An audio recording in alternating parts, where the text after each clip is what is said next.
Welcome to Buckeyes and Backfields episode 2. In this episode, we're going to go over each game throughout the season and predict what we think the outcome will be. Today, I have Luke Cook and Aaron Carmen, and again, they have no professional experience, and that's why you want to listen to them. How y'all doing today? Luke, how you doing? I'm all right, brother. I'm out there just living, surviving, riffing, just getting after it. Absolutely. And Aaron, how are you doing? I'm living the dream. Every day is a blessing. And just so you guys know, this is a Friday night. Episode 2 is going to be one of our specials that we're going to be doing. And in these specials, what we're going to do is go through the episode and we're going to cheers each other. So cheers, boys, to the start of a new season, to the start of Ohio State 2026. On that note, we've already spoken about week 1. So when it comes to week 1, we are facing Texas. And I've made my predictions, and I'm going to go ahead and walk through my predictions as we go. But Aaron, I want to know what you think about Ohio State versus Texas week 1. Arch Manning, Julian Sayin, the big battle. What's going to happen? I think that it is going to be lower scoring than people think it's going to be. With 2 first-time starters for a full season, just entirely overhauled OSU team. I think they are just going to be desperate to shut down JJ. They are going to be bracketing him again, and Carnell Tate's amazing, so I think we still have options. We have the new tight end coming in, so I think we're going to have weapons out there. It's just seeing whether or not Julian Sayin is going to be able to distribute the ball, but I still think we win this. I think it's in our pedigree. I think Texas has a lot of hype coming into this. I just don't think it's going to be easy. It's going to be a nail-biter. I think it's probably going to be 21-20, somewhere 24-21, somewhere in that range. I like the 24-21 option a lot better as your prediction for this. 24-21 sounds good. It sounds like a low-scoring game, and it sounds like a game where both quarterbacks kind of struggle to come out. We haven't seen that much of Arch Manning. I mean, obviously, everybody thinks he's going to be the talent he is. But in the limited game time that we've seen him, he did get concussed last year, and it wasn't a reported thing. Not many people have considered that. And fumbled allegedly. That was this close to a fumble. They said it wasn't. You could argue it was. He came in one play and got knocked the fuck up, dude. We can argue anything is a fumble because Clemson got ruled a fumble. So anything is a fumble. Listen. Everything's a fumble. Everything's a fumble if we're watching. Everything's a targeting if we're watching. So, Aaron, you have 24-21 Texas losing to Ohio State week 1. Arch Manning going down. He's going to be there for 1 year, I believe, because Archie Manning came out and said he was going to be there for 2 years no matter what. And then Arch Manning came out 2 days ago and he said, I don't know where he got that. So he's going to be going to the NFL draft. So, Luke, week 1, Ohio State versus Texas. What do you have happening? I think it's going to be a close game. I'm going to echo a little bit of what Aaron said, that these are 2 very talented, loaded defenses. These are 2 brand new quarterbacks, and everyone wants to act like Arch Manning is hands down the number 1 overall pick, yada, yada. Again, he played 3 games last year of significant time at least, and that was Arkansas State, I think UTEP or UTSA, and a dog shit Mississippi State team. So, he had solid stats, but, those were against terrible teams. That doesn't make him this great guy. I think it's probably something like 21-17 Bucks. It's going to come down to whoever forces a turnover, whoever creates more pass rush, whoever's special teams are better. But yeah, I think this whole thought that he's just going to come in and ball out and we're the only ones with a new quarterback, that's blasphemous. It's just provenly incorrect. It's just not true, man. So I don't know. This again, we could very well lose this game. I'm not sitting here saying we're definitely going to win it. It's kind of a coin flip. I just kind of put it on our side a little bit more so than theirs. Give it to distribute, play the game safe. As far as saying goes, literally just make the right decision. Don't go deep. Just play the right decision. We should win, but we'll see.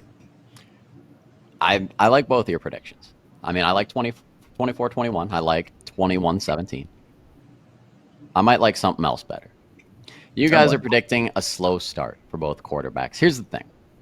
I believe in Arch Manning. I believe in his abilities. I believe that he's going to be facing a young Ohio State defense because we graduated a lot of people last year. We sent a lot of people to the draft, by the way. OH. IO, baby. Yeah, because we them boys. Check out John Lampley's video, We Them Bucks. But when we talk about this, man, here's the thing. I think Arch is going to come out. He's going to get some opportunities early. If we've seen anything from Igbinosun and these guys, is they're going to allow opportunities for deep shots. I think it's going to be a high-scoring first quarter, second quarter, and I think it's going to tighten up at the end. So I kind of agree with the low-scoring mentality, but I think the first two quarters are going to be a feel-out process, and I believe that we both have playmakers on each side that can make big plays. So I think there's going to be a lot of those plays. I think it's going to be a 24-21 first half or a 21-17 first half. So my prediction is it's going to be 38-35. Ohio State Buckeyes take out Texas week 1. And what I'm figuring is we go into the second half and it's going to be a close game. It's going to be a moderately high scoring game, and then it's going to slow down after that. Both teams are going to have anywhere from 21 to 31 points. And what's going to happen is everybody's going to tighten up in the second half. It's going to become a very high tense environment. And both of these quarterbacks, who are not freshman quarterbacks, but they're going to be coming out for their first true starts as quarterbacks, I think are going to struggle in the second half. So I have 38-35 Ohio State. And what I have being the difference is the LeBron James of football. Mr. Jeremiah Smith, squatting 525 pounds, 6'3", 230. What are we talking about with this guy? There's nothing that can stop him. Texas ain't going to stop him. By the way, Michigan ain't going to stop him, but that's later in the episode. So week 1, we've got 3 wins across the board for the Ohio State Buckeyes, home of the best damn band in the land. Luke, when it comes to week 2, do you think it's a W? I mean, we're facing Grambling. Let me fucking think about this one, bud. Yeah, man. Like, yes, it's going to be 59-0. I don't know. Maybe they'll get a 3-pointer. Maybe they'll get a field goal at the end. Yeah, we're going to kick the dog shit out of them. And then we could even have, because, again, you know how our fan base is. It could become a quarterback controversy because we kick the shit out of them first half. And then second half, Lincoln Kineholtz comes in and does very well. And they're like, well, look how good he looked. It's like, dude, shut up. It's fucking Grambling. Like, shut up. So, yeah, I think it should be, like, pretty turbulence-free, but, like, we're going to make some sort of turbulence out of it. And on the last question for Texas, I think we positioned that like we the Notre Dame games of the last 2 years. I think it's going to be ugly as shit. I think we're going to grind it out and win. But yeah, week 2, we're going to kick the shit out of them, dude. They're fucking Grambling. So you have 59-0, the Ohio State University beating Grambling. Which was also the score of Ohio State versus Wisconsin that got us into the 2014 playoffs, which got us our first natty since 2002. Don't think I didn't catch the reference, and Aaron didn't. For the viewers out there, if you didn't, 12 gauge, Devin Brown, Ezekiel Elliott. What are we talking about right now? We're talking about NFL talent right now. By the way, the Jets wasted Devin Brown's opportunity because if you saw him, he kept catching deep balls from, what was it, Geno Smith at the time, who was throwing him those deep balls, and he kept catching them in the end zone. He had like 6 catches through 8 weeks of his rookie year, and it was like 4 touchdowns. And I was just like, how do you not just send this guy deep every time? So you have 59-0, which I love. Do you remember on that point? So that first play, that Devin Brown deep ball from 12 gauge to Devin Brown, Zeke Elliott ended up running a fade route with him. And I heard on a podcast later, like one of the players talked about it later. They're like, that was never part of the play. Zeke literally runs a flat route. There was no reason for him to be running down the fucking field there, dude. Like, literally just Zeke just wanted to eat, bro. That was the greatest. Like, I want to run. You just gotta want it more, dude. Well, I mean, when we talk about 85 yards through the heart of the South, we're talking about 242 yards and 2 touchdowns in the national. I'm just saying something clicked in his head, like he short circuited and was like, "No, I'm just gonna run straight." Like, why are you bringing traffic to the deep ball here? What are we fucking doing, dude? So we got 59-0 for Luke's prediction for week 2 against Grambling. Aaron, what do you have? It's actually funny. I was also going to say 59-0. Oh, yeah, brother. That is crazy. Here. Yeah, cheers to that, buddy. Cheers. The first official cheers. Social. Yeah, I 100% was thinking 59-0. I think this would be the first time where I wonder if we are going to let Tavion St. Clair see any snaps. Oh. So this would be the first time tip of the cap that to you, he sir. might see some snaps, just like 3-4 at the end of the game. But you got to give Lincoln. I think Lincoln Kienholz he should transfer out. He's a starting. If he was in a quarterback battle, he has the potential to play somewhere. So Kienholz is transfer like Cincinnati or Ohio University. He's getting the better version of Devin Brown treatment right now. Yeah. Well, and I think he's Devin Brown, but smaller. And I mean, no offense to Kienholz, but I've seen what you do. I'm gonna leave it there. So we have 59-0 and 59-0 for your two guys' predictions for this. Mine was a little bit different. Mine was 62-9. See, what I see happening is Ohio State comes out.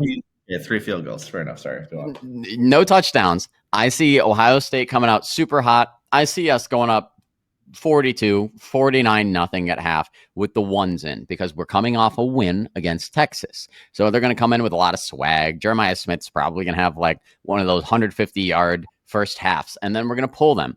And then Kienholz is going to come in, and he's going to try to put on a show for his transfer tape. And I still think that we'll pull them to like 3 points, but then I do think that we're going to see St. Clair, and then it's going to be an opportunity for them to get 2 more field goals. So the 3 field goals that I have are not on the first team. It's 1 field goal on the second team and 2 field goals on the third team, essentially, that we're playing. But I'm assuming that we're going to be up so big by the end of the first half that it's going to be a scrimmage. And that's what we love. I mean, talk about scrimmage. Injury control.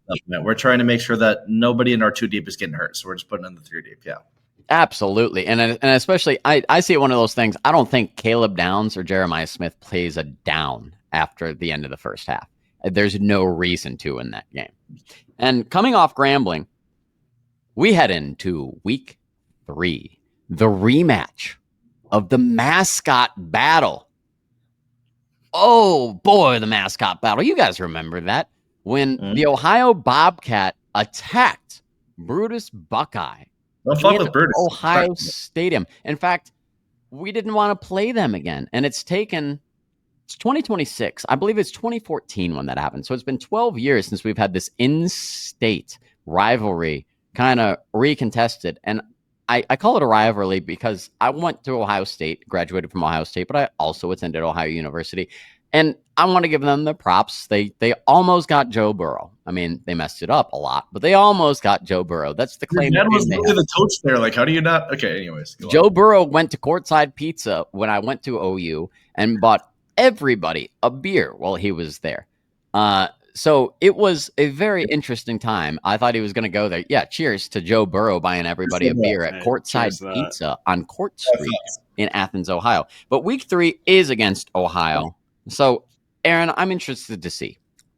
What do you have happening? I think this is going to be like a 45-7.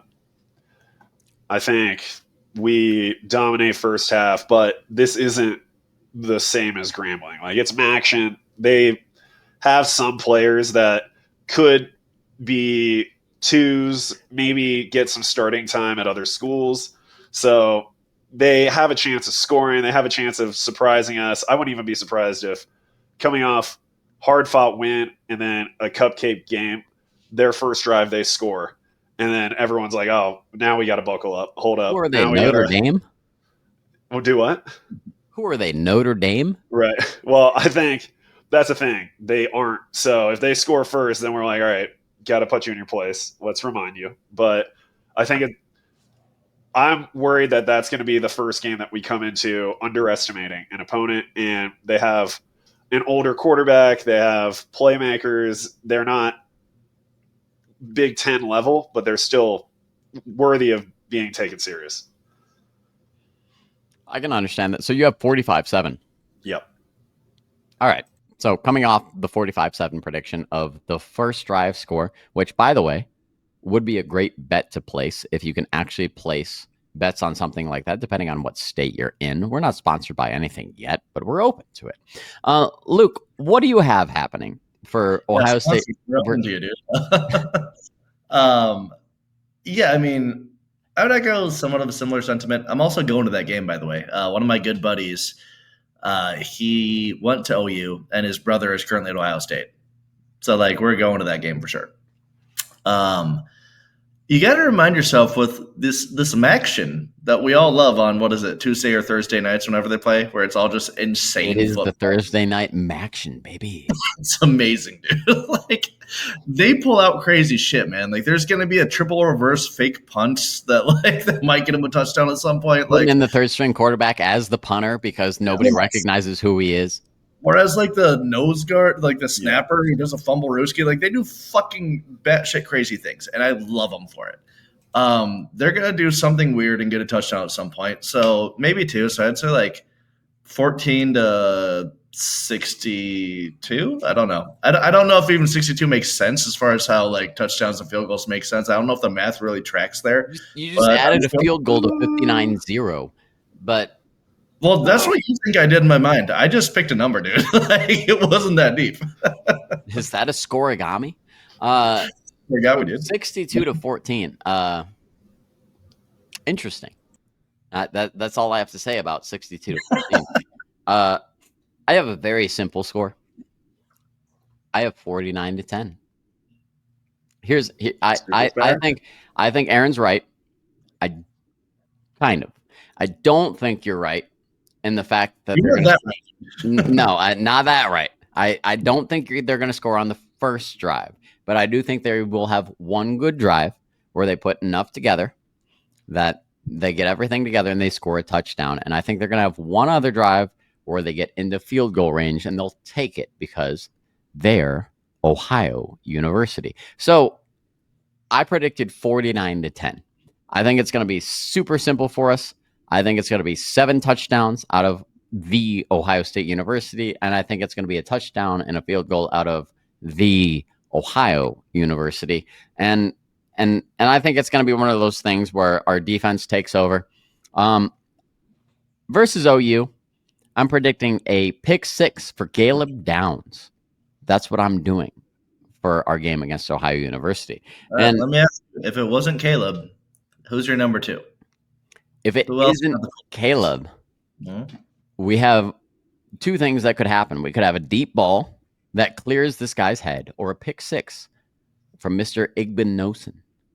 Ooh, I would have gone JMJ, man. Jermaine Matthews Jr., I think, is going to be a monster here. Yeah, I think he's going to be Jermaine Matthews Jr. We have Luke predicting an interception against Ohio University.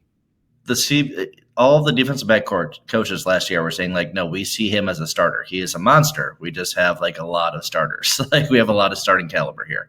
I think Igbinosun is like the good physical corner. Sometimes too physical with the PIs and shit, which he's working on. Literally all the time.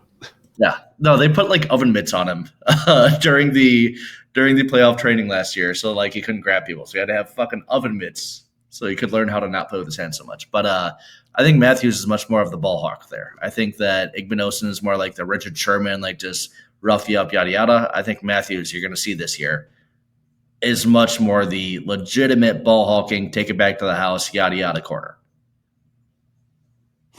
Okay, I like that pick. So coming out of Ohio University, we go into week 5. And week 5 is going to be against Washington. So what do you guys see happening? Luke, I want to start with you first. Yeah, I'm interested in this one. Also based on like our stadium rankings. I know, Aaron, you had them in your top 5, and I don't know shit about Washington Stadium. So I was surprised by that. Like, I don't know a damn thing. It's the first real Big Ten play. I don't know. I'd put it probably around like 35-10, something like that. Like a game, but not really. Maybe higher. I don't know. Like, I think this will be the second best defense we've seen at that point after Texas. And then I also do think after your 3 games in, you start to get more rhythm on offense. So it could be higher, but I'd say 35-10 actually. I like 35-10. That makes sense to me. Aaron, what do you have happening? I think that this Washington team isn't that good. I think they've lost a lot of players. And I'm going to say 42-14, maybe 42-17, because we also will have played 3 games at home. This will be our first away game too. Good point. So there's one thing, Luke, that I liked that you said, that this is the best team we've faced since Texas. So I expect a little letdown on the defensive side. My prediction is a 45-21 Ohio State victory. I see us coming out and having plenty of offense to scrub them off the field, but let's be honest, they have a quarterback, Williams Jr., who's going to be pretty darn good, and I see them.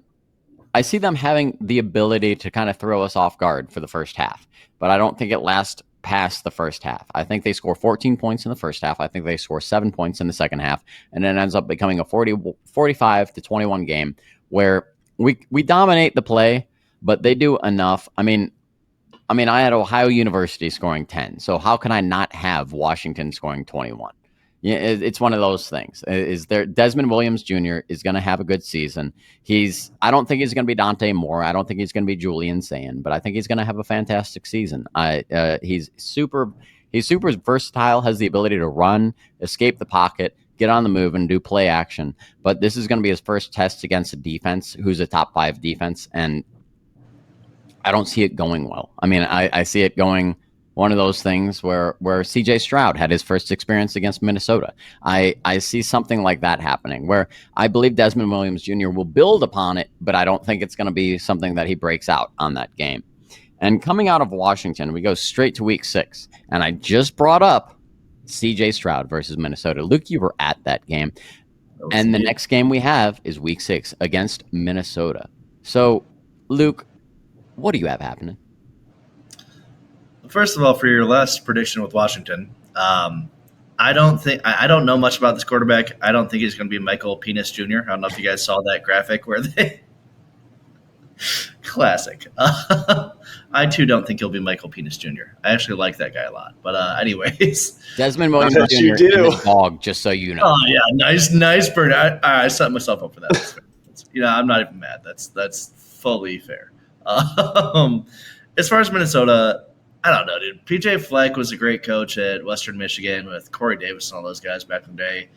Hasn't really done shit at Minnesota. Kind of seems strangely arrogant, like more than they should be, I think we walked through them. It's at home, if I'm not mistaken. Because the last time we played them was Minnesota, and they haven't played us here. So I'm pretty sure it's at home. I think it's probably, I don't know, 28-7, something like that. I don't think their defense is bad. I think they're usually a pretty solid up front, kind of front 7 team. Probably say 28-7. 28-7. 4 scores against 1 score. Yeah, dude. For the 4 fucking scores and 1 score ago, Ohio State beat Minnesota. So you almost said a bad word, dude. You wash your whore mouth out right now. I listen. I know about Ann Arbor. So, Aaron, what do you have? Ohio State versus Minnesota, week 6. I was going to say 35-14. I think our playmakers are fantastic, but I think that Minnesota is going to have a Purdue effect where for whatever reason we're going to struggle a little more than we ever should. So I think they're going to be another team that might surprise us and get us on our toes, but they don't have the firepower we do. So I think as long as we overpower on offense and we do what our brand of football is, I don't think they can keep up. And I think Fleck is great, but he reminds me so much of Frost in Nebraska where, yeah, exactly. It's kind of arrogant. Like, I know you're a good coach. You came in to this program and you have to say these things to try to turn it around because they have historical relevance, but you're not there. You're not that guy. Like, they're not those guys. So you got to give it some time, be Minnesota until you play good Big Ten football, Yeah, I do understand that, and I kind of like that prediction. I have 31-17, Ohio State beating Minnesota. I think they're a well coached team. I mean, I think it's a well rounded team. I think it's a great experience to get as a team for a young team because we had so many people go to the draft last year. We had so many people return that didn't need to return. I mean, we had one of the greatest teams of all time. I mean, a top 10 ranked team since the year 2000 of national championship winners. And I believe we came in 4th place on that list that they put online where the Pro Football Focus or something focused on it. So after Minnesota, we go straight into week 7. No bye. And we go straight into Illinois. And when it comes to Illinois, I need to know, Luke, what do you think is going to happen with Illinois? I mean, I know we talked about it on the last show. I think Illinois is going to be tough this year. I think good old Bert Bielema is low-key a good coach. I've heard stories about it. It kind of sucks. Like, I had a buddy who was recruited by him. He said he was a huge douche. But, like, all that aside, guy produces results. He's a good coach. They returned 18 of their 21 starters from a 9-win team. And I said last time, I think I said it was Missouri that they beat in the playoffs in the Outback Bowl or whatever it was. It was South Carolina, which is the same team that everyone was saying should be in the playoffs. That's what they were arguing for, is they should be in the playoffs. And they came in and just jammed it down their fucking throat the entirety of the game, to where it was never a point where, like, Illinois didn't control the game. It was never a point where there's a big momentum swing. They literally just pushed their shit in, dude. So they're a tough team. They return their quarterback. They return all of their main skill positions, most of the trenches. Like, I don't think it's going to be easy. I think this is legitimate potential to lose this game. It's in Champaign, Illinois. It's at Illinois. I don't know. I think this could be an ugly one. I think this could be 17-10 Bucks.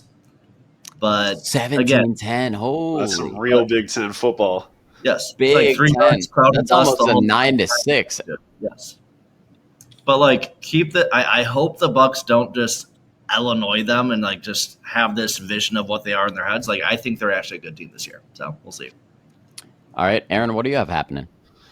I also thought this is going to be the biggest challenge for us other than Texas. I think we have had the whole offseason to game plan on defense for Texas, but this is going to be the first team that we play that we haven't had months to game plan for. That's going to be a real challenge. And we have a new defensive coordinator and I don't know if it's a new scheme or not. So it depends. If they're still trying to run the same scheme, maybe there's going to be success. But I think Altmaier is way better than I thought he was. I watched a few Illinois games last year, and I was very surprised. Look at the kitty. I'm sorry. Yes, I know. I'm trying to listen. So Altmaier. Oh, no, I was looking at the kitty, too. I think this one is going to be stressful. I think this is going to be like a 24-17 type of game where this is also a statement game for them. They're not going to play anyone that's going to challenge them. I guess Indiana, but until they play us, no one's really going to challenge them that much. Indiana, that's always a good game between them, but this is going to be a point where they have to make a statement if they want to try to have anything for the postseason. So I think they're going to come out swinging. I mean, Indiana ran clock to make the scoreboard look better in their bowl game. So what are we talking about right now with Indiana? So for week 7, welcome back, Luke. What a beautiful kitty you have. We were both admiring. So for week 7, I see the same thing you guys see. I see that it's going to be a tough game, but I kind of see the ending differently. Is we got like a 17-10 prediction from Luke, and Aaron. What was your prediction? 24-17. 24-17. I knew 17 was involved. So much like Matt Gaetz in Congress, 17 is always involved. So that is correct. Yes. And Venmo. Don't forget Venmo. That's Lord. So for week 7, I have the same thing. I have it being a tough game. Here's the difference: is you guys have kind of limited your second halves, and I've always seen Ryan Day as a second half guy. I think this is going to be one of those Ryan Day games where the first half is going to be like a 21-7 game.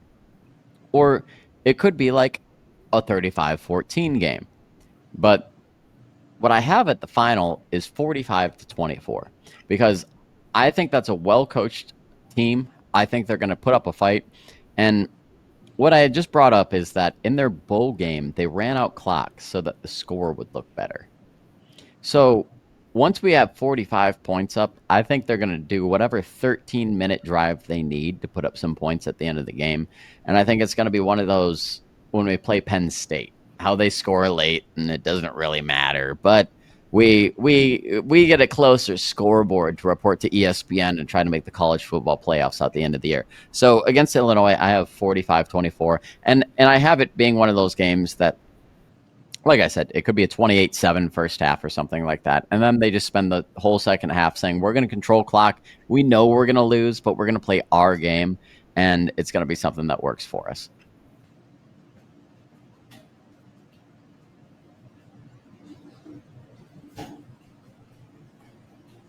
Jaden Ballard from OSU. Donald.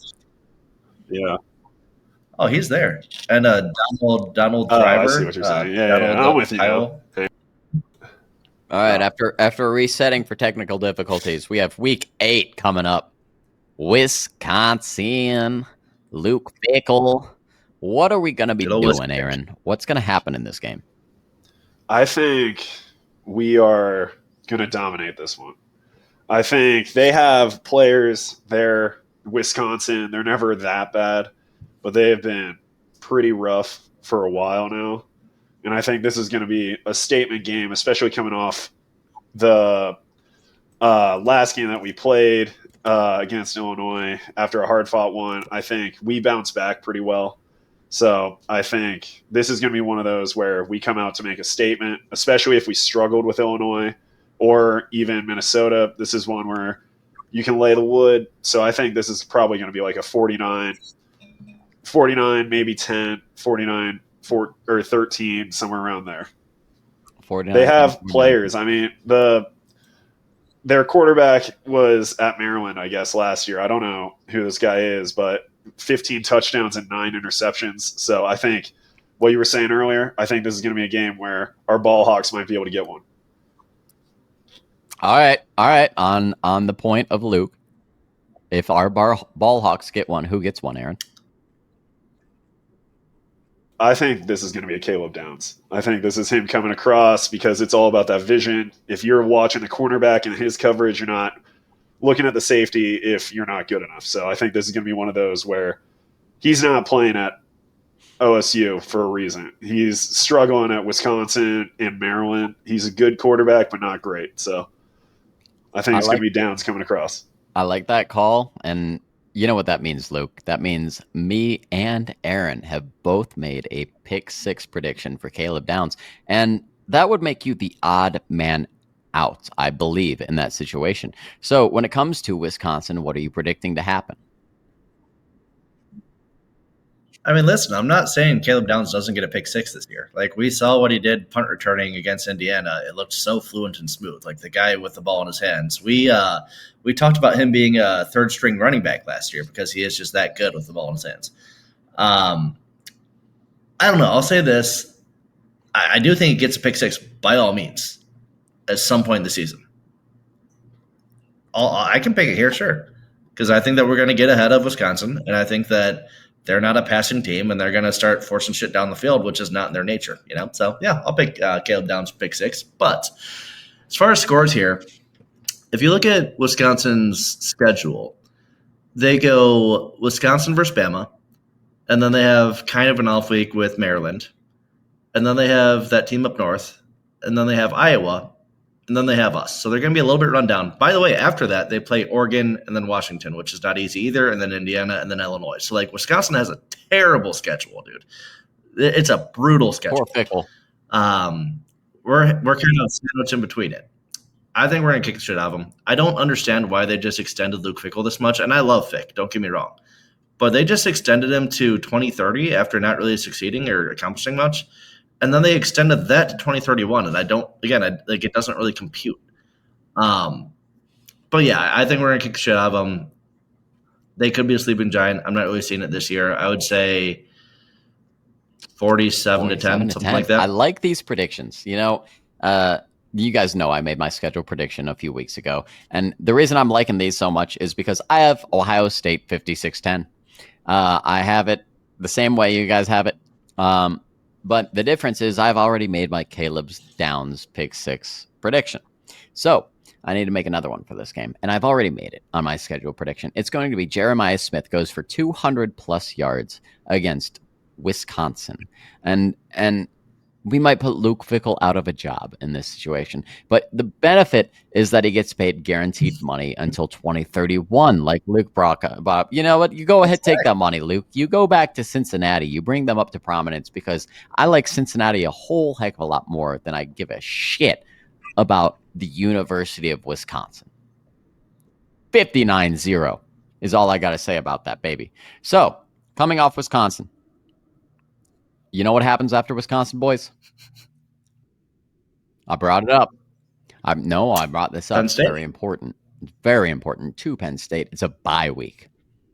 And after the bye week, we have none other than Penn State University, where Drew Aller resides as the starting quarterback. Luke, what do you have happening in that game? Well, first of all, Mac, I want to acknowledge that we all saw a graphic of him being projected to the Browns, and you seemed pretty jazzed about that. Well, he has all the measurables of Josh Allen, dude. What kind of jazz? So did Secretariat. Oh. So what kind of jazzed are we talking about right now? Jeez.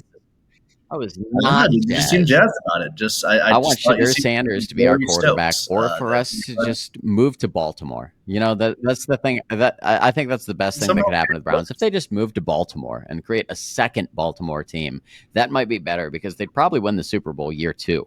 You know, they have a great history of doing so. You're right. So, by the way, all Browns players, Art Modell, piss on your grave. So what happens against Penn State, Luke? Penn State, again, I think it's going to be a hard-nosed, smash-mouth slugfest.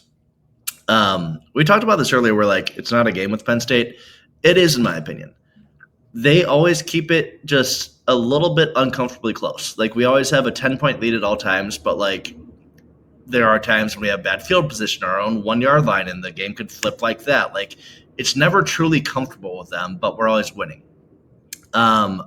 I would think it's probably going to be, I don't know, maybe 21-14. Maybe the offense starts humming a little bit more, so maybe it's 28-17, but I would say probably 21-14. Just they're very talented. Katron Allen and Nicholas Singleton are fucking monsters. Their defense always reloads.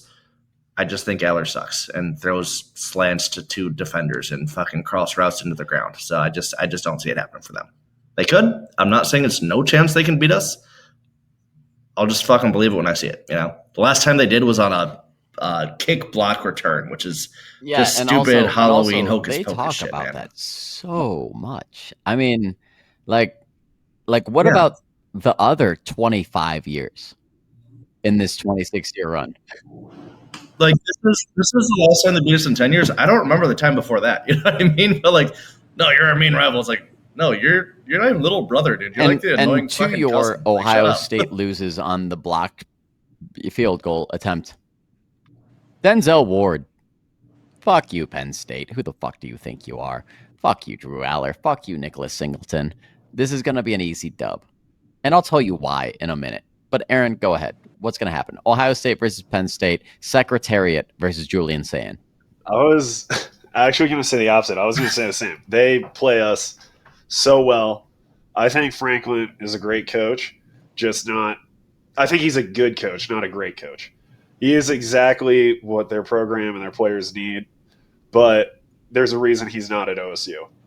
He is good enough to keep good players, keep recruiting really well, and then not producing. He produces 1 or 2 good players, maybe a great player to the draft every year, but it's not the same type of production as Kirby, Ryan Day, Saban. So he's perfect for Penn State. But they just play us so fucking well. And we're coming off of a Wisconsin game where it's who knows what it's like playing Wisconsin at home. But I think this is going to be the biggest – I think this will be the biggest challenge of the year, including Texas. I think this is going to be a better, harder team to beat than Texas. So I'm saying it's going to be 28-24, where I think if I have to make a crazy prediction, I think they're going to make us stop them and last drive of the game will be the deciding factor, which plays to our favor because I don't think Drew Aller has it in him. So if we go into final drive of the game, 2-minute drill, we're up 28-24, and Drew Aller has to fucking be the guy, I think we win that. He doesn't have it in him. He's going to make mistakes, but I think they're going to keep it close, and it will never be comfortable. Yeah.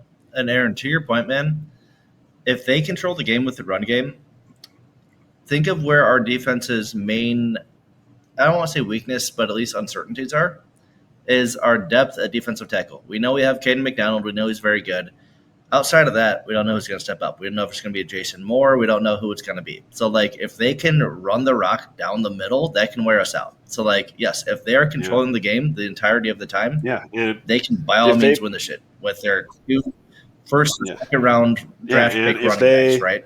Have this game plan in mind and they manage clock so that they do have last possession of the game, which they absolutely can't. If they have these all-star, all-American running backs, that they can dictate the pace of the game, which I think we this year are going to rely on a lot more big plays and trying to stop our two wideouts and our tight end. So even we're going to be taking 5 to 10 yard chunks out every play that we get yards because we're throwing to the new tight end. I keep forgetting his name. What is it?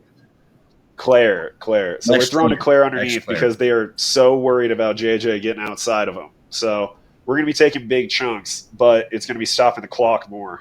So I think when we play, I think this is going to be the team that's going to dictate pace more than any other team we play.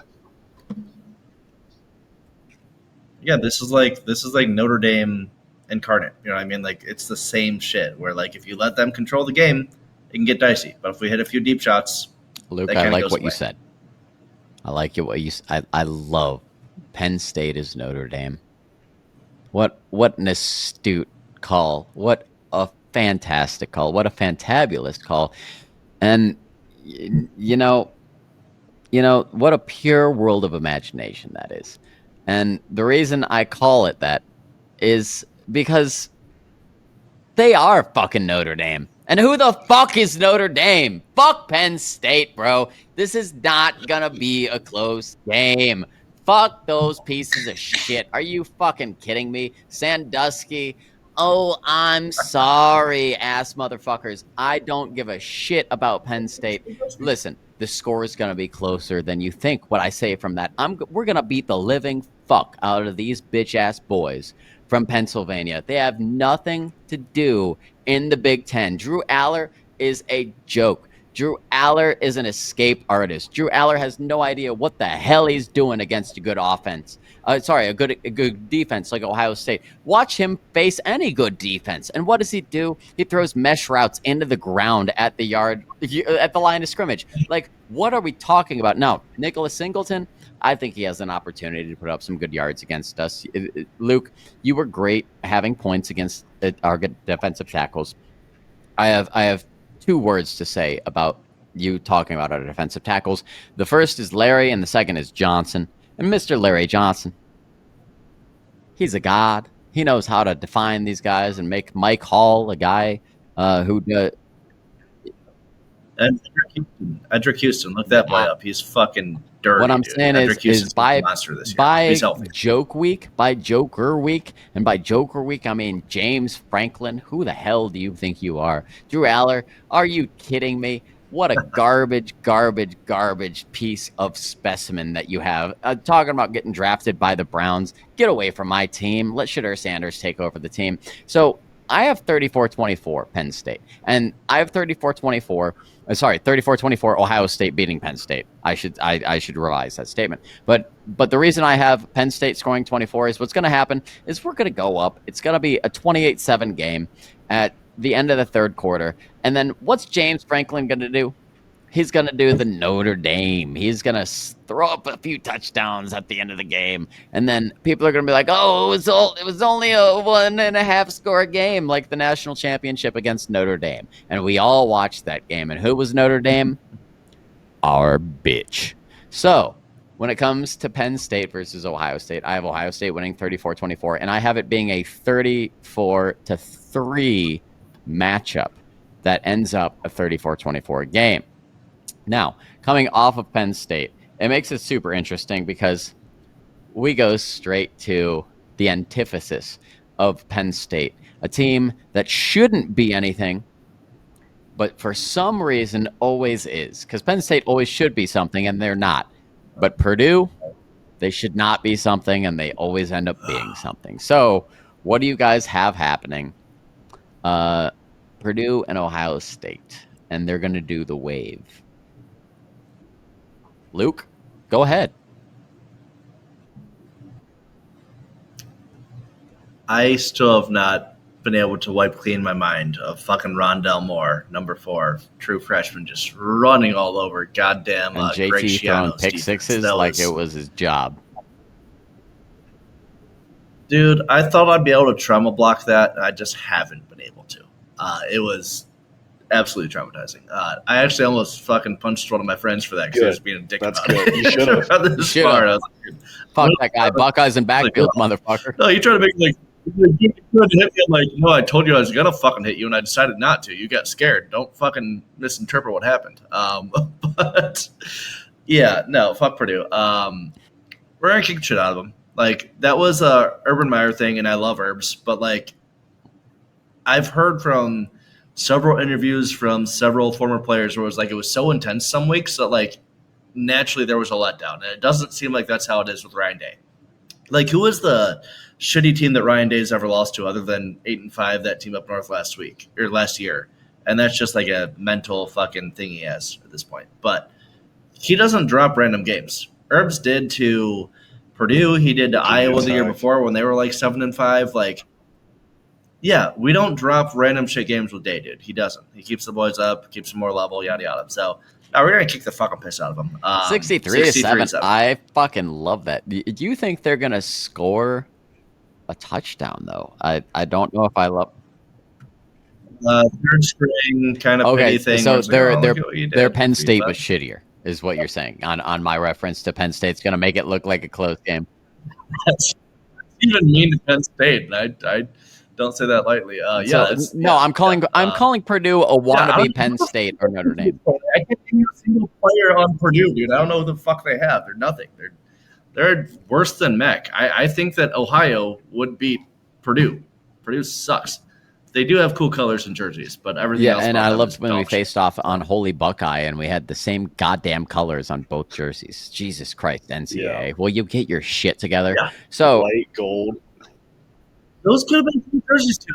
Those gold jerseys of theirs, if they put them with black pants and also they didn't just match it up with like light jersey on light jersey, those could be sick jerseys, but they couldn't figure that out. For some fucking engineering school that's supposedly top notch. Also, if they did gold on gold and we did scarlet on scarlet like we did in the postseason, that would be an awesome thing to watch because it would be very clearly visible to see. But back on the 480p screens that we had watching Holy Buckeye, like, oh boy, what I remember the start of that game. Are you sure it was him? It could have been the defensive back from Penn State for all the camera cared. It was I will admit, Craig Krenzel, the general manager of Nissan at Columbus, did throw a great ball on that, and he gave a great play fake on the 4th and 2 situation, which led. Yeah, because everyone assumed you're running the ball. Like, why wouldn't you? And then he just heaves it to Michael Jenkins. It was fucking beautiful, but he also had to scramble. Like, it wasn't like he had a perfect pocket. He had a guy coming up from the back, had to sprint up in the pocket, and then just kind of on the run. And we had Maurice Claret, but Maurice Claret was not a big factor in that game. And the weird thing about that game is, do you know who took the bulk of the carries? It was Michael Hall. I don't know if you remember him, but he was famous for fumbling all the fucking time. And my dad hated that guy. That guy every time they handed him the ball and they didn't hand Maurice Claret the ball, my dad would start losing it because he said all this guy does is fumble. So I like the big score difference call between you guys. I guess Luke's doing whatever he's doing. So He's back. I'm back. He's Don't worry. back. Don't ask questions you don't know the answer to. You know, I'm just off being mysterious. 49 into the podcast. I'm going to give a second. Cheers, boys. Cheers, boys. Hey, we're working our way through this. Cheers. What are we all drinking here? What do you got there? Banquet. I got hot toddy. Bullet, and I Banquet. ran out, but I have another bottle, so that helps. Bullet.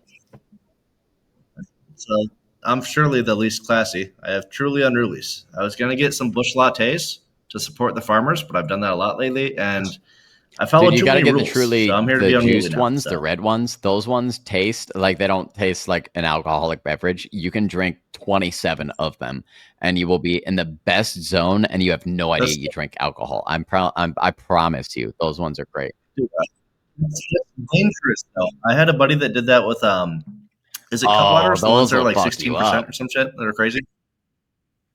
I had a buddy. He's actually in our fantasy group. I'm not going to name names. I'm not going to air it out as dirty laundry. But he thought it was like no.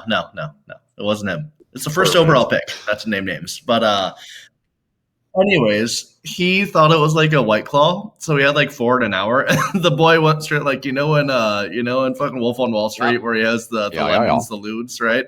He goes skips the drooling phase, like just went straight cerebral palsy mode. That's exactly what happened. Like, the boys crawling around in the fucking garage and shit. We're like, where's our friend? He's just sitting there as a creature. So I like your guys' points against, for Ohio State versus Purdue. And I agree with a lot of them. Mine's very simple. 52-0, Ohio State. The most obvious point is Ryan Day doesn't lose to these teams. He loses to Georgia. He loses to Michigan. He might lose to Alabama. He might lose. Jim Knowles lost to Georgia. All right, Day put on a but to Clemson, there's blue bloods and there's legacy blue bloods that he could lose to. But that ain't Purdue. That's not Ryan Day. We come out. It's 52-0. We dog walk them. Send them back home. Go back to Indiana. Cheer on the fucking Indianapolis Colts. How's it going with Anthony Richardson? How's that doing? Yeah. We just got to make sure they don't bring out any kids that are too sick. And here's my favorite week to get to on this entire season. It's not your guys' favorite. It's not most Buckeyes fans' favorite, but it's my favorite. It's week 12. And there's a reason, guys. It's against UCLA. And who's the quarterback? UCLA. It's Nico. I'm Olivia. The former quarterback of Tennessee Volunteers, who we broke his helmets in that game. Broke 2 helmets. This is that. And up, right? That's horns down. First of all, he transferred to UCLA, and the starting quarterback from UCLA transferred to Tennessee. They did a straight up swap trade of those quarterbacks. And Nico Amalivia went to UCLA, who Chip Kelly left because there was no opportunity to have anything real there. He went to be the offensive coordinator for Ohio State on our national championship run, and things went pretty well for him after he left that garbage piss-ass team of UCLA. So what do you guys have happening with UCLA against the Ohio State University in week 12 of 2026? Luke, go ahead. I'll give the one nice thing I can say about UCLA. Great academic school, and I think their colors are fucking sick, dude. That light blue and that gold, that's rad as hell. Their team is dog shit. That's literally all of the nice things I can say, man. Yeah, dude, we're going to beat the fuck out of them. I saw this thing where it was like, because I think their first game of being in the Big Ten was against Indiana, and we didn't know at the time that Indiana was actually pretty good. And there was some tweet about it that was like, welcome to the Midwest. We're going to throw it down your fucking throat, dude. We're going to jam it down your throat and beat you 30-0. You're not going to get any more than fucking 150 passing yards and 8 sacks. Like, fuck you, dude. Like, just out physical the shit out of them. So yeah, I'd say 49-6. 2 field goals. I love that. I love that pick. 49-6. That's 7 touchdowns to 2 field goals. So how do you feel about that, Aaron? 7 touchdowns. That was literally exactly what I was going to say. No. Cheers. We cannot collaborate. Cheers. Just so you know, there was no pre-planning to this night. This is the first cheers night of the podcast. We're just Yeah. Yes. We're straight riffing, dude. Like, we I do was not thinking- cooperate in any way, shape, or I think Nico, we, just like Drew Aller, we just really fucked him up. He had the worst day of his life during that game. And it's just like every time we play Drew Aller, he's having the worst day of his life, and he doesn't even know why. I think he's going to come out with a new school, trying to prove something, pushing the ball into field goal range, and I think they're going to take early field goals. But when we have the ball, we're just going to fucking dominate. And by that time, our defense will be dialed in. They don't have playmakers like some of the other schools we're playing. So I don't think I think they get their 6 points in the first half when they're pushing hard. And then in the second half, they don't have the power, just the playmakers, to be able to get it even into field goal range. And I think Nico's going to crumble. So I don't even know. I watched some Tennessee games last year because they were talking so much about him. And even when I was watching those games, I was like, I don't see what you're seeing. I think he's fine. He's a college quarterback. Yeah, he's an SEC quarterback. He's like Carson Beck. Like, yeah, he gets the ball where it needs to be, but he's not spectacular. So You're talking about the Kristaps Porzingis of the NCAA? Yes, exactly. Like, he does what you expect him to do and nothing Honestly, more. that's putting disrespect on the unicorn's name, dude. That's putting disrespect on Kristaps. He had He actually two did some good shit. fantastic years. Well, also, And you then- can't be a point guard when you're 7 foot. What are we talking about? What I do? You're bringing up Carson Beck. He's getting paid more this year for being dog.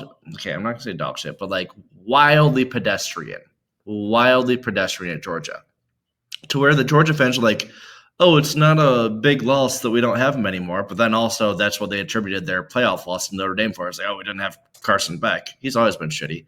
He's getting paid more than my boy JJ Smith, which is hands down the best Without player a in the doubt, the entire first nation. pick overall. That's crazy. For Sid the fucking Sloth to be crazy mediocre. That's wild. That's neither here nor there. But yeah, dude. All right. What are the chances that we end up, because Nico Amalivia is gonna be seeing ghosts, man. Like, he's gonna be scared. He's not gonna forget about what happened the last time he played Ohio State. What are the chances that we knock him out of the game, or that he pulls himself out of the game? I think That we Anthony this year. Richardson him? Yeah, what if he's tired, dude? Yeah. Yeah. Dude, he could I have think that's gotten super cramps. low. This You know, he is can't a control make that, or break but- year for him. He is a second-year starter.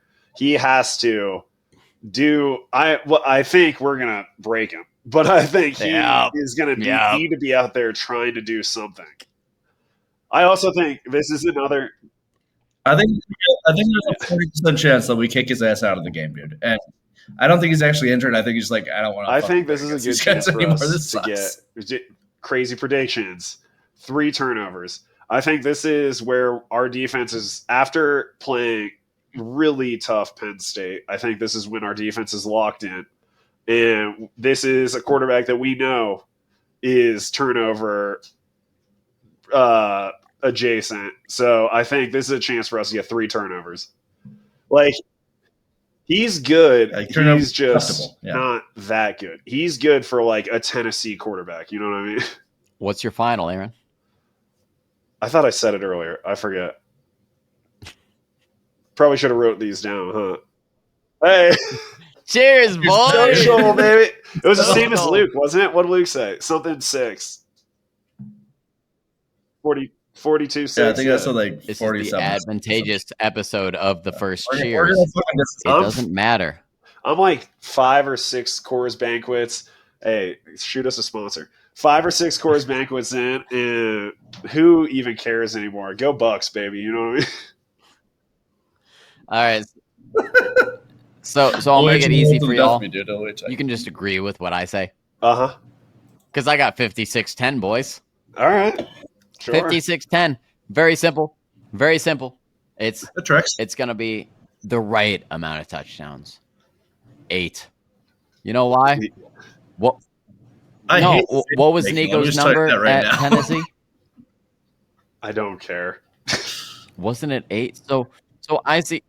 I just remember his I helmet see 8 touchdowns like from the Ohio State Buckeyes, and what I I see is 10 points from them And what happens is they score a field goal in the first half, and in the second half, he has some crazy play where he shows Anthony Richardson potential, and he throws some deep ball on David Igbinosun, and it creates this orbital fucking launch.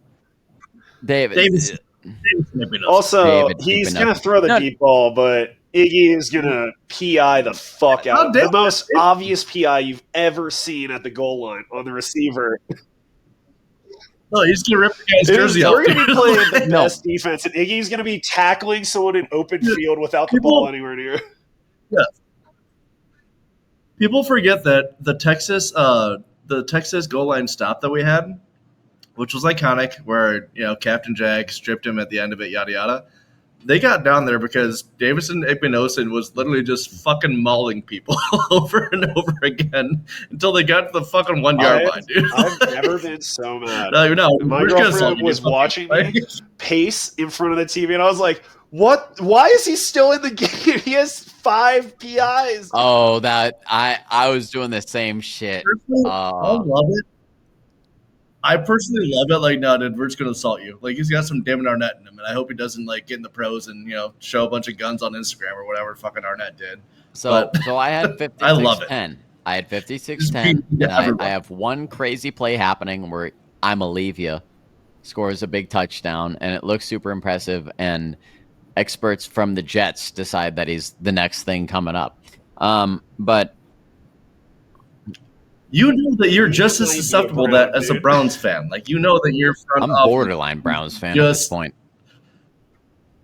I would bet you $100 that you're either going to take him, Olivia, $100 or Drew Aller. Yeah, Nico's not eligible, so I'm not saying straight up, but like, give me some odds on that. I'll give you. All right, you pay 50, I pay 20. What?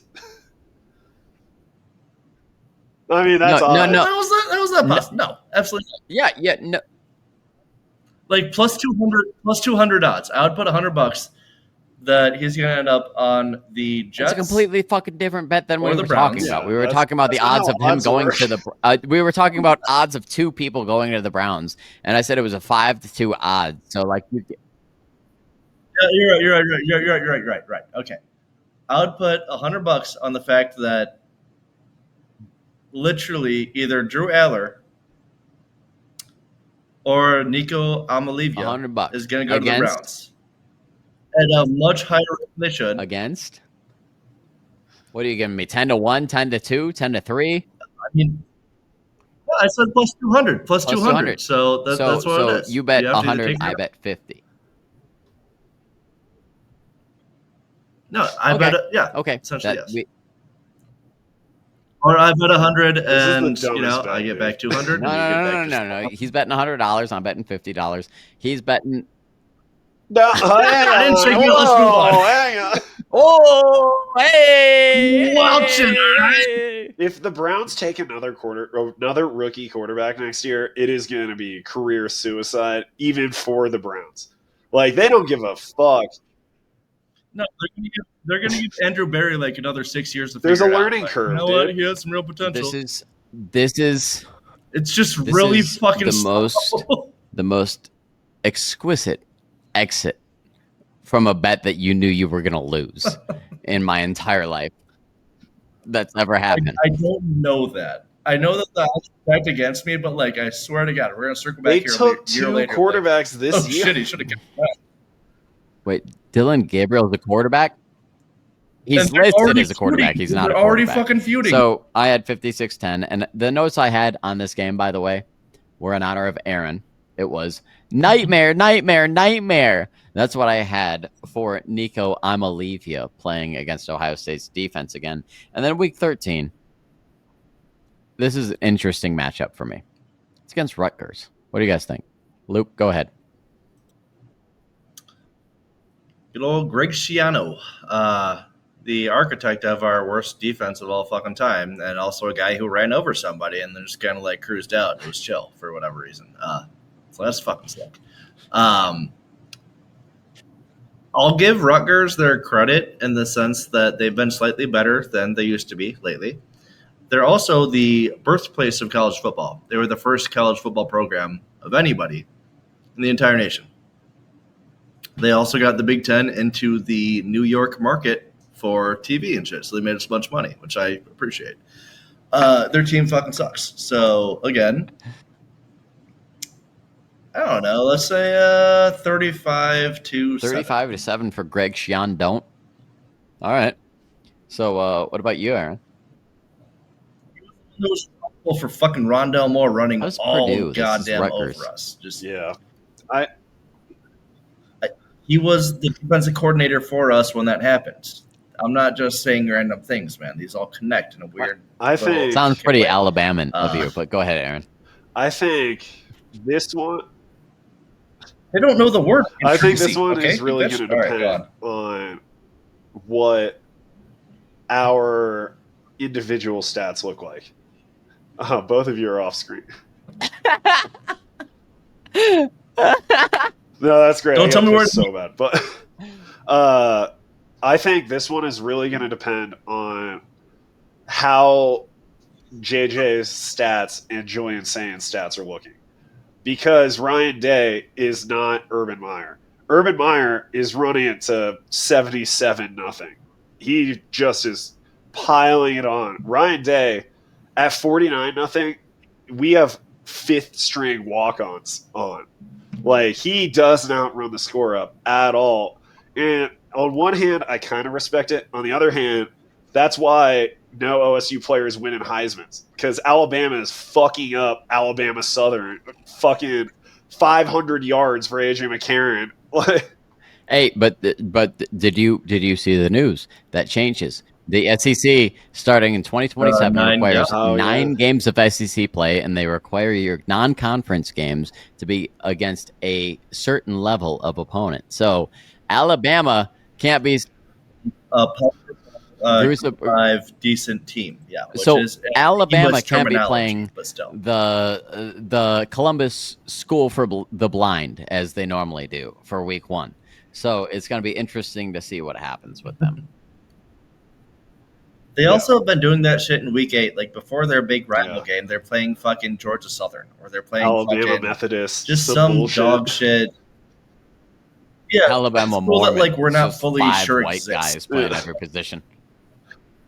Yeah, we're like, hey, this is where Jesus was born. John Smith said so. You know. So I guess my prediction is the 42nd. You know, if Julian Saint and JJ don't have asinine stats, I think it's 49-0. If they have Heisman level stats, and I say they because the only reason JJ is getting the ball is because Julian's throwing it. You know what I mean? Yep. So there'll be JJ. If JJ wins Heisman, he's going to win Heisman, and Julian will be in New York or wherever the ceremony is. Like, he's going to throw for 5,000 yards if JJ wins Heisman, because he has to, because he's going to have 300 catches. You know what I mean? Like, he's going to have a crazy year. But I think if they don't have the stats for that push, then we are looking ahead, because the big game, and we're in the playoffs. So they're going to pull everyone at half, because this is a cupcake. Even though it's Big Ten, it's cupcake. Like, it's bullshit. They don't care. But if they have the stats and they're making a Heisman push, I think you keep them in for the third quarter and get them another tutty, another 100 yards throwing, and it's 59, 60, whatever the math is. 59. Well, no, 59-0 or whatever another touchdown would be on top of that. 59. Listen, man, the Penguins are not allowing the mess to happen. Here. All right, and that's Cheers. okay. Yeah. Hey, social. Cheers. Cheers. Fuck Cheers. Rutgers. New Jersey shouldn't exist. Make it New York. All right, so Rutgers, guys, I'll wrap up Rutgers because we want to move on to the last week. Yeah. Rutgers is 38-17, brothers. 38-17 because we're going to score. Excuse me?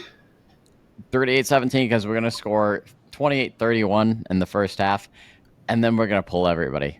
I know you went on the Heisman thing, Aaron. I think this is going to be another game.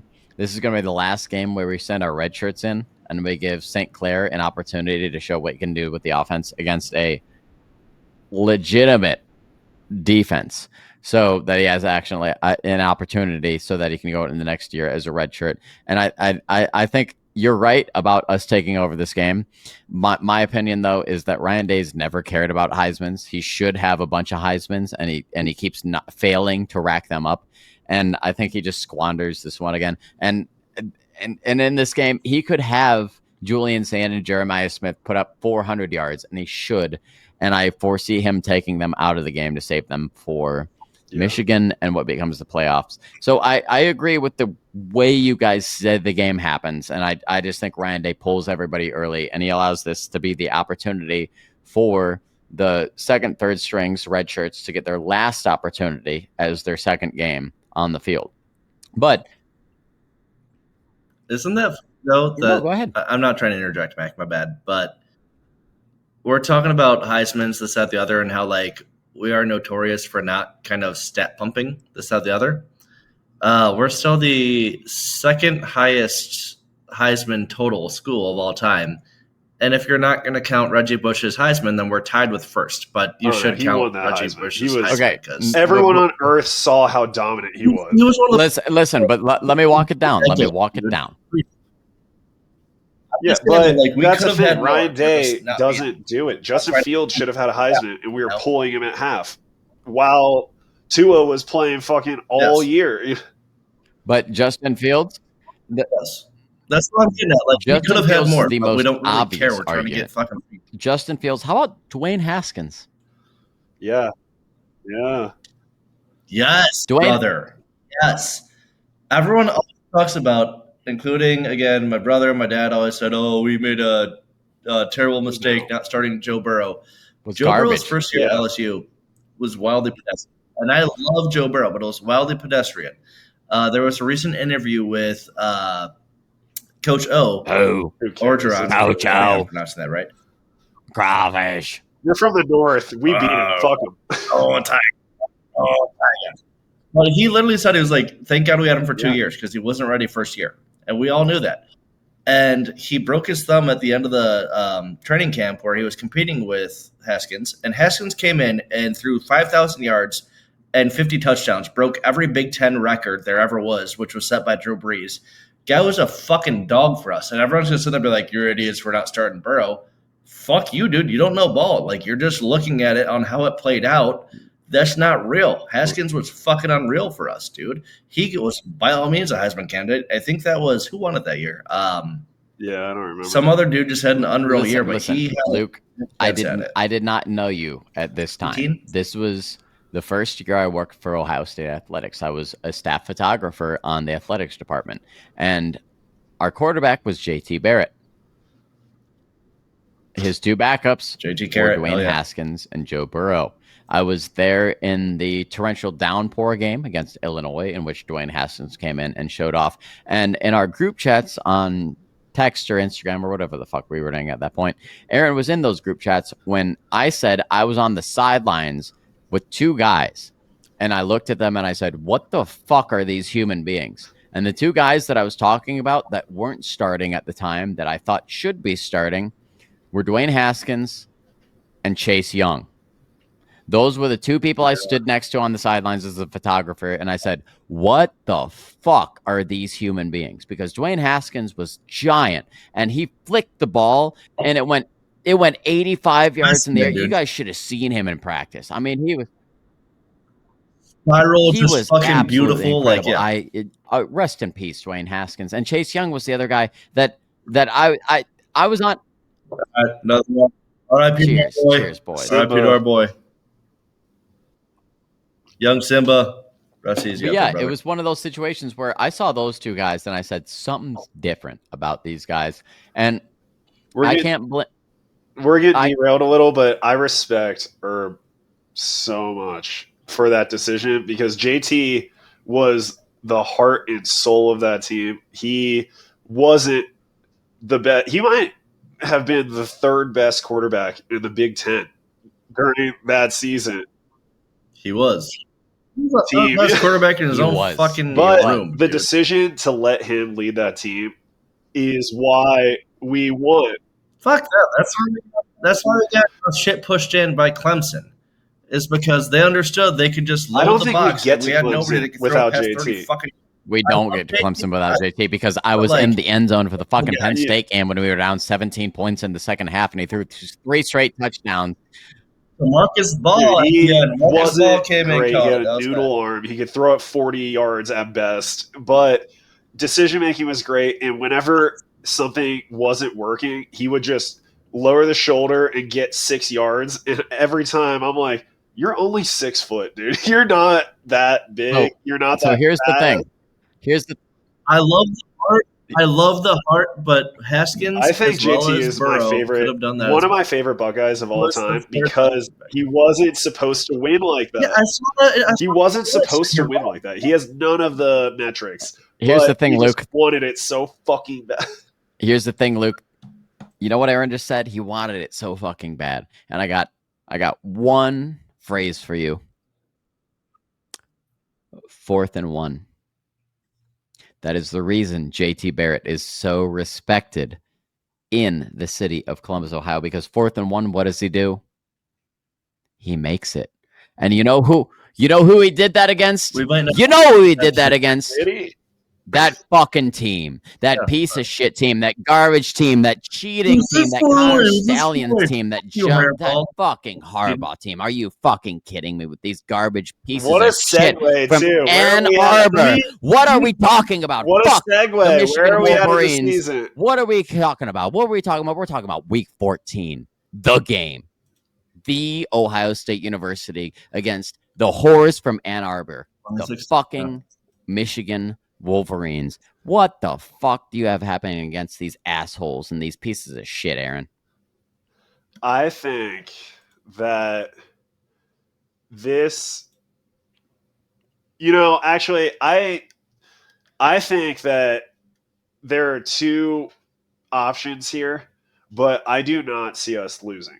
I think coming off of a national championship, it's either going to be a game that is going to piss me off so much and then we eke out a win, or Ryan Day, for the first time in 5 years, is going to remember who he was 6 years ago and put his dick on the table and be like, yeah, I don't need to prove I'm bigger and stronger and run to your All-American DNs, just specifically to your D tackles.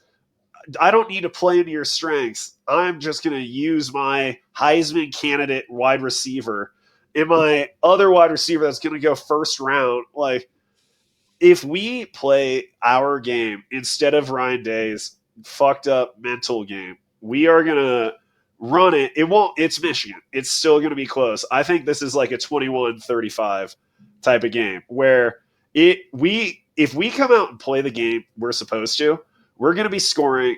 I just think Michigan has our number, so they're going to score too, but it'll be slow. Every drive is going to be long. I think the only deciding factor is that they have Bryce Underwood, a true freshman. Millionaire.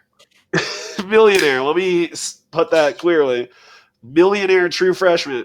But if he comes out and is good as everyone is saying, then we are going to have trouble. But I don't think they have everyone else they need, because the reason they beat us is because they're fucking averaging 8 yards a carry every fucking game that they beat us, when we have first round picks on D line. So who knows why that's happening.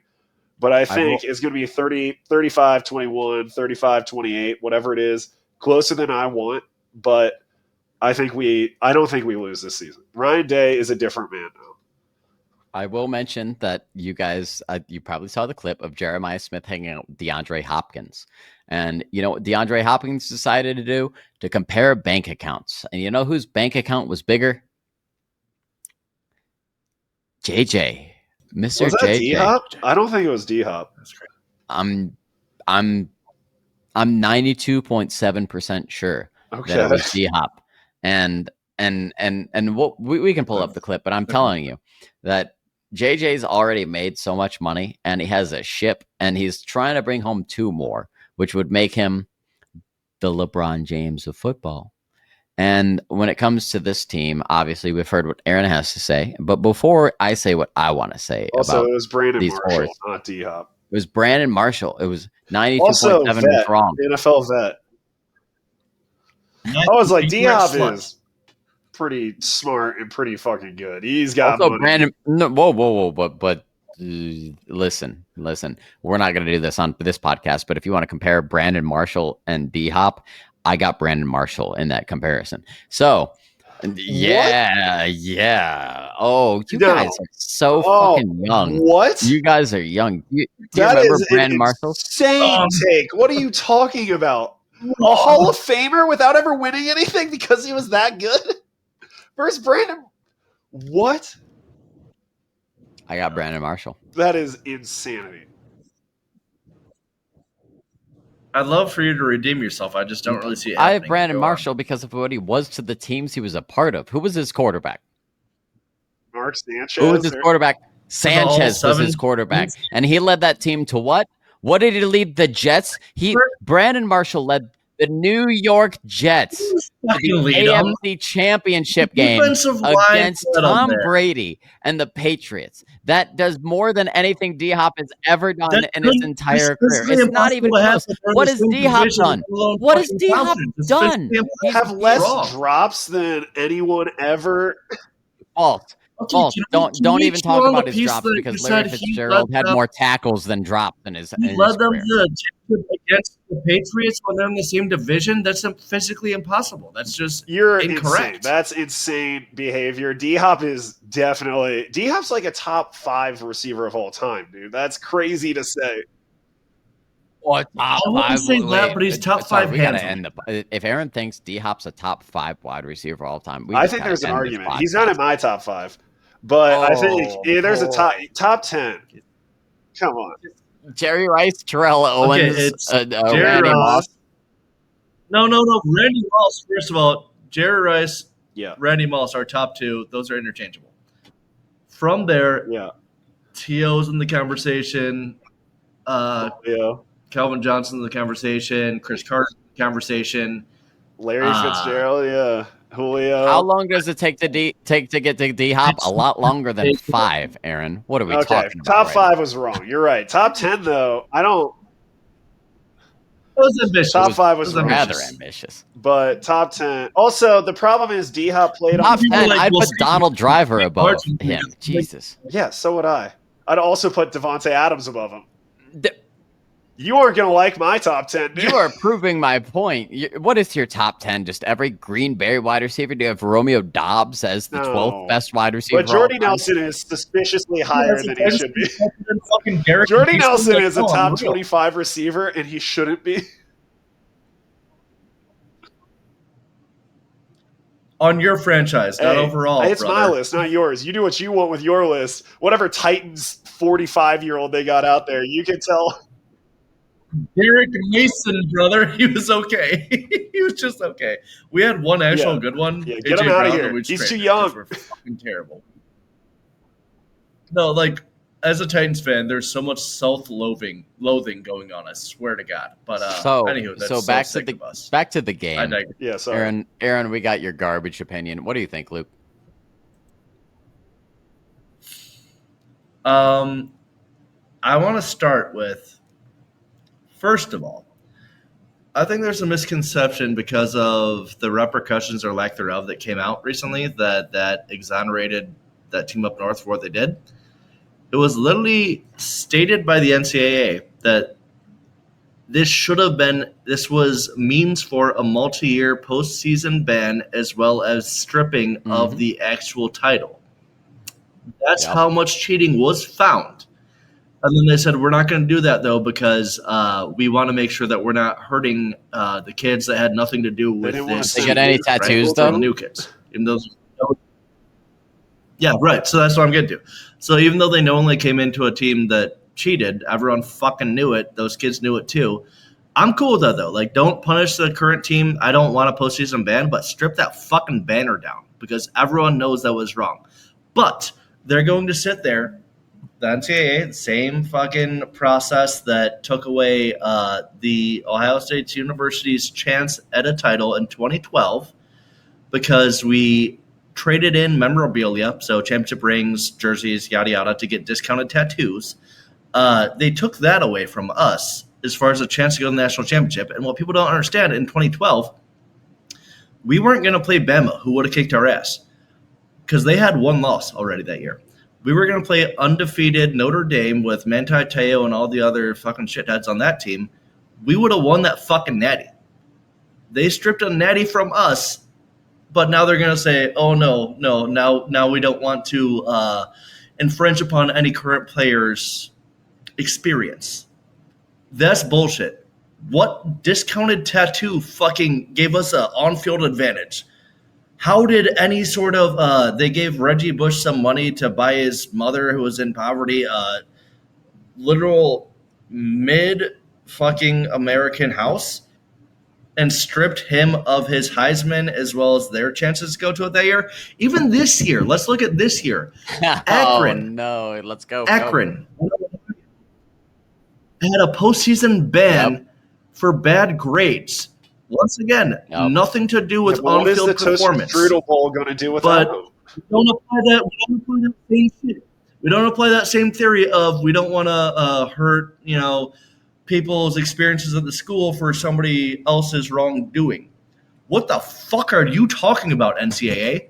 None of it computes. That's fucking asinine. At this point, what you're telling us is that we should all put together a $25 million rainy day fund and cheat our fucking asses off any way we can find, because that is the discipline. It's a slight $20 million fine, which Ohio State and Michigan and Georgia and Bama and Texas and Oregon and Notre Dame can all fucking afford.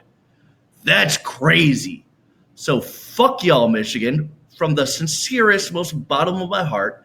And as far as the game goes, fuck y'all. I think that they learned after this last year when they had a players-only conversation that looped in day 2 later, that you can't coach like that. Like, dude, we're all fucking questioning you.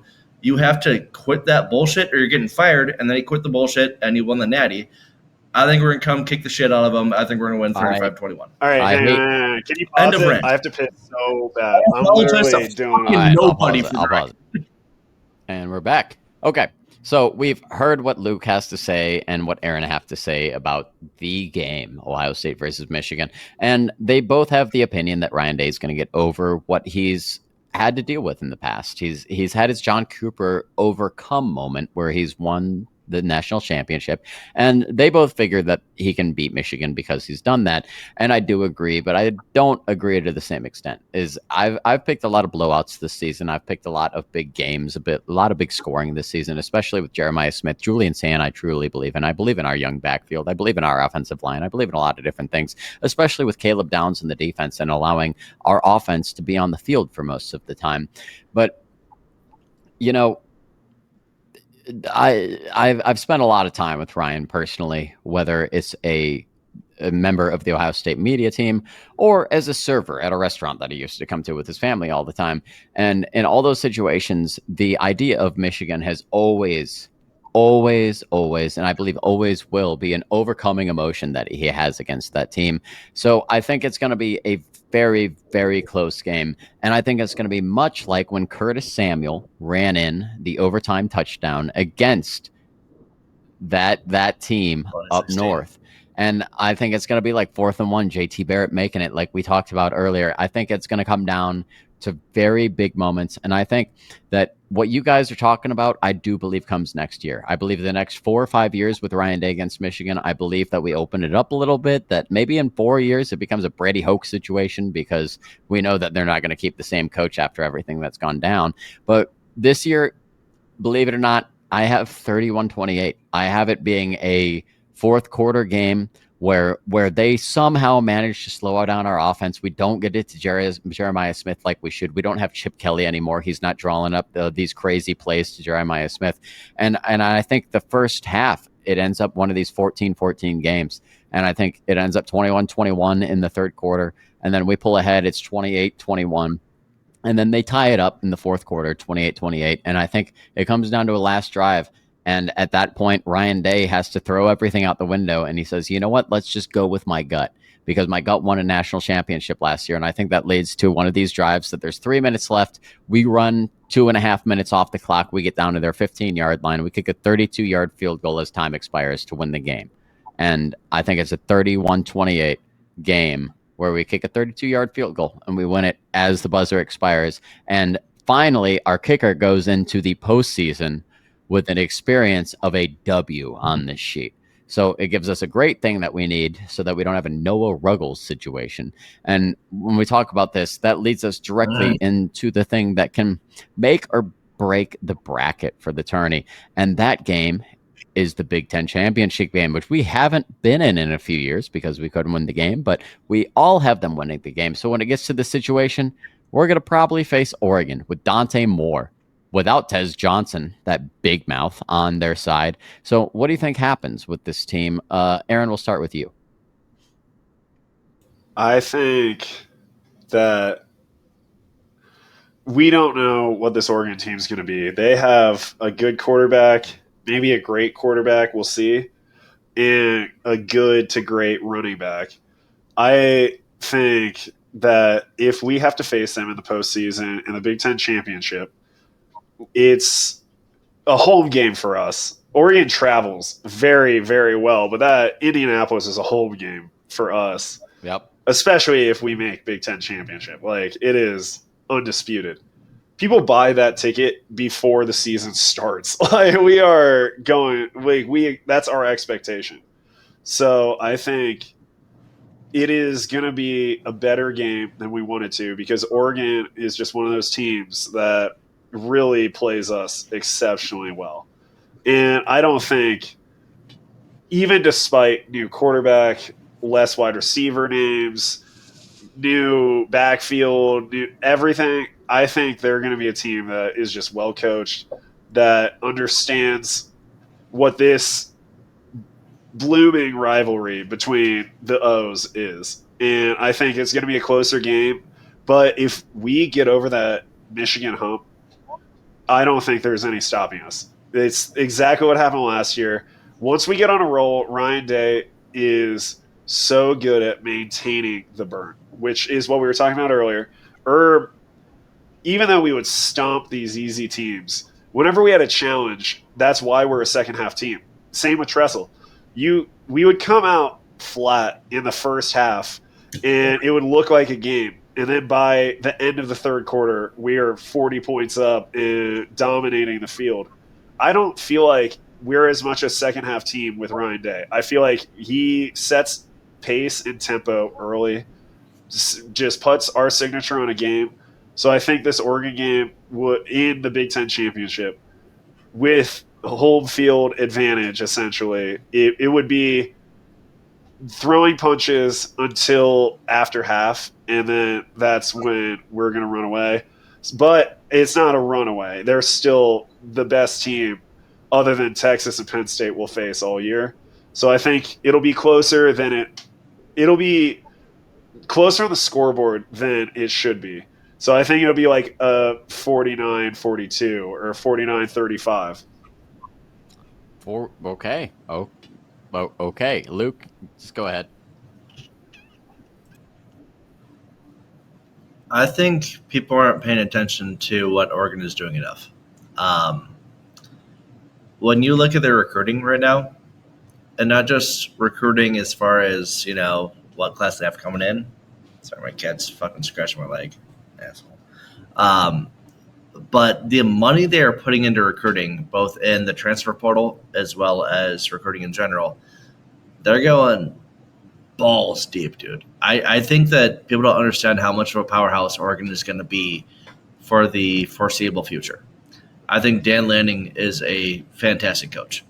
I think we kind of caught them off guard. I think they were kind of sipping the Kool-Aid this year for being undefeated, being the number one team for a long time, this, that, the other, and we just came and punched them in their fucking mouth, and they crumbled.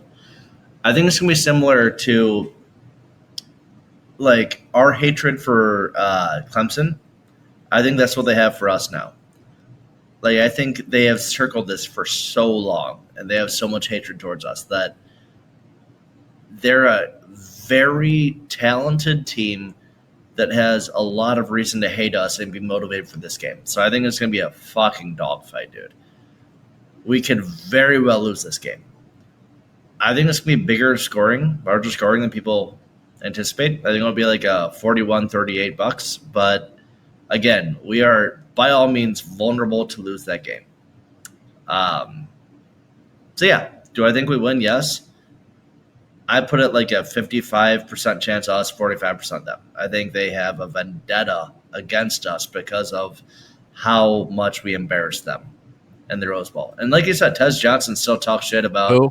that game, says to Emeka Egbuka that they should have won this, that, the other. Like, they're fucking mad, dude. And that's a I talented did ass forget team. that they're bringing back so. Evan Stewart, who's a dog too. Yeah, and Five-star we have to have recruit, this, that, the Iggy other. guard Like, him. dude, He's yeah. just tearing him down the field, just tackling him in open field. Yeah. They have an insane amount of talent. Like, they have at least as much amount of talent as we do, if not more. And that's going to continue. Like, they continue to be a top 1, 2, or 3 recruiting class. So we've got They're Aaron recruiting out their ass right 49, now, 42. We've got Luke like 41, 38. Huh. 41, 38. I see. That's interesting. 52-17. The Ohio State University.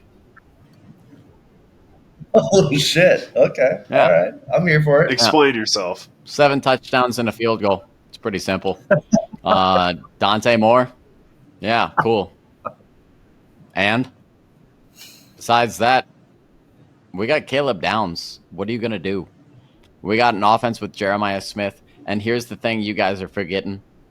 You came off of better predictions against Michigan. I came off 31-28. That's a piss fight and a dog fight, if I'm talking about it.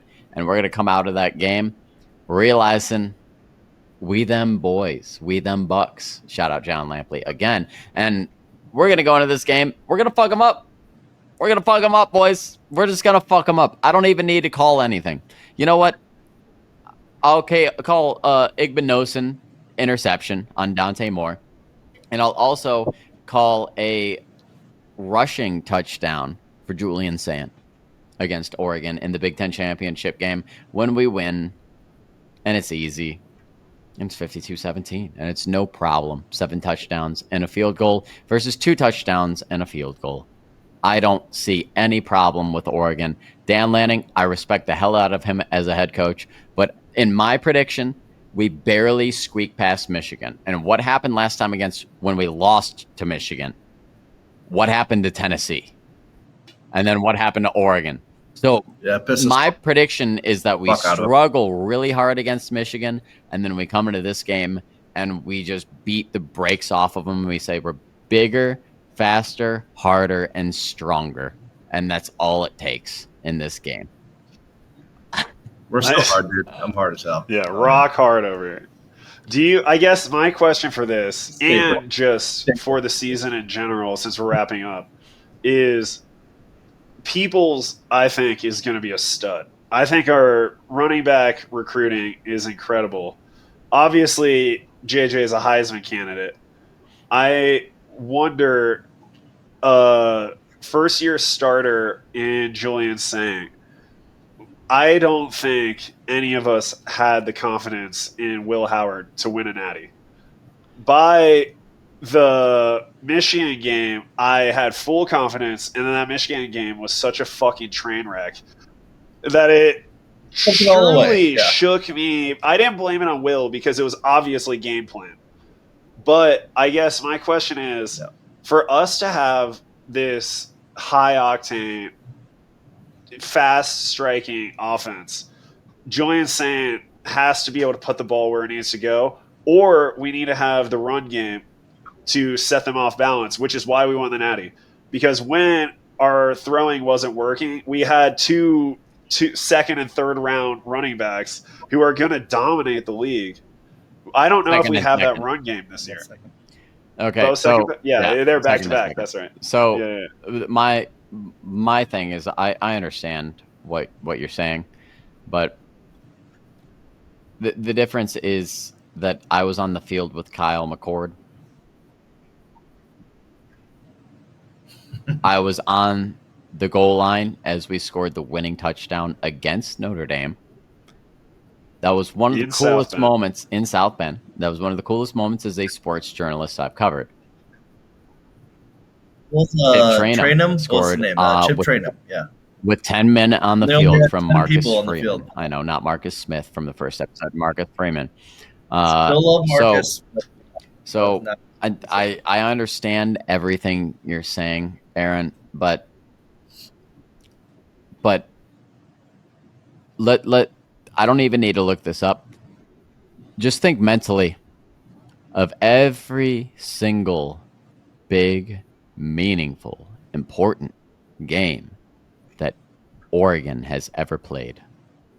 Just keep thinking. No, just keep rewinding. Yeah, they Just beat keep- us at home, dude. Just no. And what did that? And what did that lead to? What did that lead to? Man. Not a national championship. So should we talk about them against us in the Rose Bowl?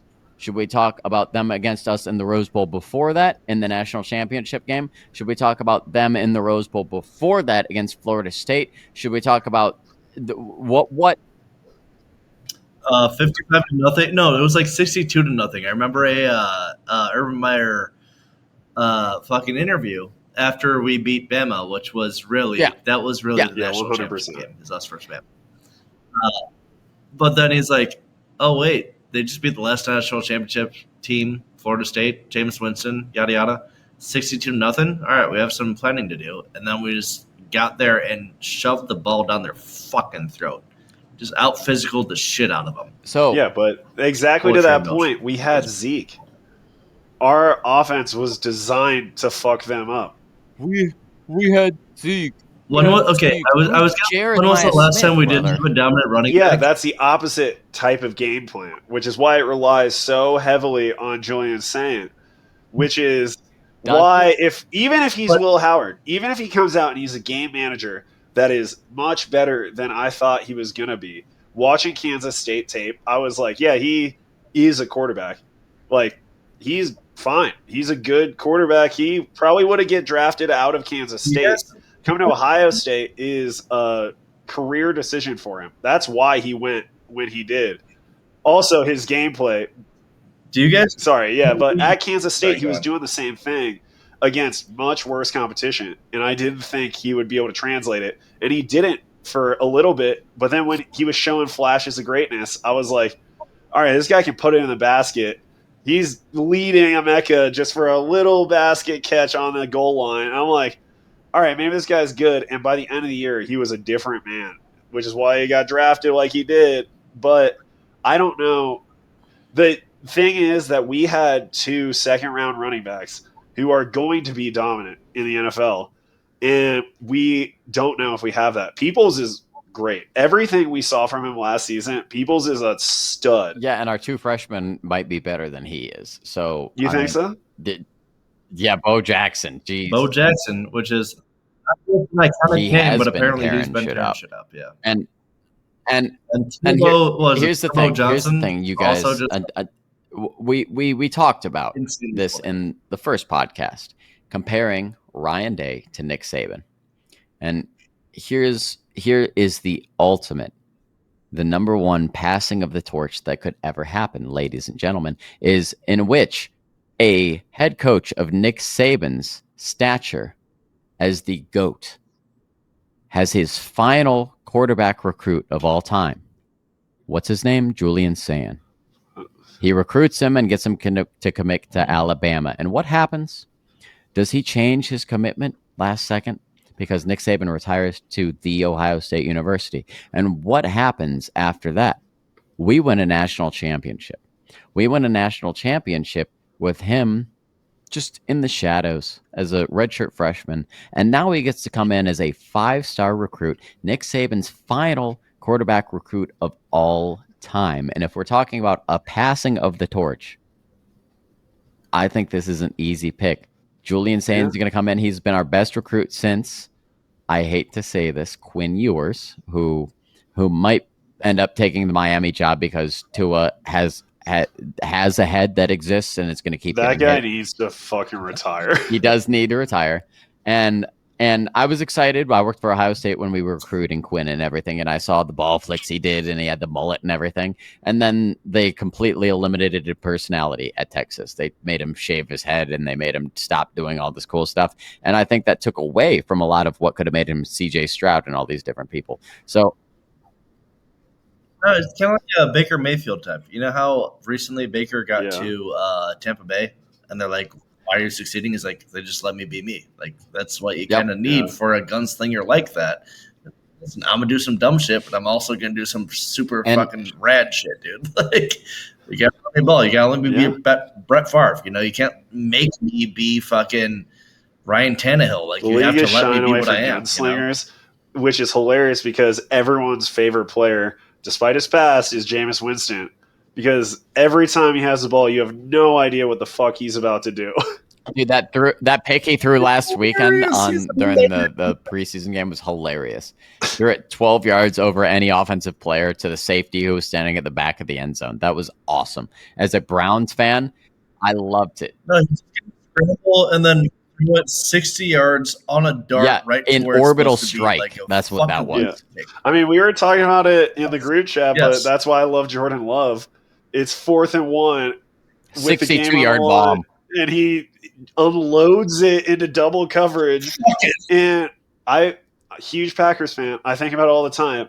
Every time the ball is in the air with Aaron Rodgers, I'm like, oh, it's just who's going to catch it. Like, it's going to be where it needs to be. I just don't know who he's throwing at.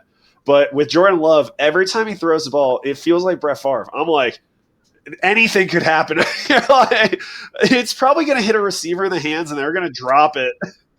It's all in play, dude. It's all in play right now. Yeah, also, fuck you, first of all, Aaron. You've had over 35, 40 years of literally every one of our quarterbacks would have been the best quarterback of all time for the Titans and the Browns. No. Don't you ever talk shit about Don't you talk about Bernie Kosar. Don't you talk about Bernie Kosar like that. Favre light you on fire in Rodgers, public, I swear to God. Both Hall of Famers. Yeah, obviously, but those are like two also, of the top 15 you can claim ever. Warren Moon. Jordan Love, hey, I am not saying he's going to be a Hall of Famer. I think he's on trajectory. I think he is. I was so skeptical. Which is also, going back to the Bucs, I think Will Howard has a chance to prove everyone wrong, including me. I don't think Will Howard is going to be a stellar NFL quarterback. At best, a game manager. He's better than Mason Rudolph. Pittsburgh, though. He's better than what Jordan Love was coming out of college. Jordan Love came out of Utah State as a gunslinger at a bullshit school, just throwing at whoever was out there. Will Howard has touch. What's their even logos? Utes? I don't. The Utes are Utah, but yeah, who cares? I don't know, but Utah. Will Howard is better than Jordan Love, and Jordan Love spent 2 years with Aaron Rodgers and is a top 10 quarterback in the league. I've heard great things of Will Howard. I will say this. I have been a huge fan of Cam Ward from the start. I desperately wanted the Buckeyes to go after him, and they did. It was tough. They did. Cam Ward wanted to go to the Bucs, and then Miami just paid him like 3x. Yeah, we were the second team because we offered him originally. We wanted him really bad, and then he pulled a Jim Knowles, and it was just like, "Give me $3 million," and Miami University was like, "Yeah." If he can command blame him though, can I blame him? No. Can I blame Jim Knowles? Yeah. You should blame the OSU boosters. No, we can blame Ross Bjork.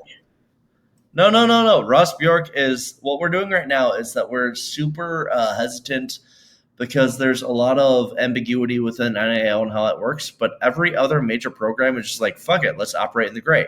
And we're like, no, we don't want to get in trouble. Even after we just saw that cheating and getting in trouble doesn't fucking matter anymore. So we're like, no, we don't want to. If I were them, I would take every 5-star Michigan recruit and offer them $1 million to transfer to the Ohio State University. Yeah, but we're not. We're literally there's an example, Braylon Womack, 5-star safety that just committed to Auburn.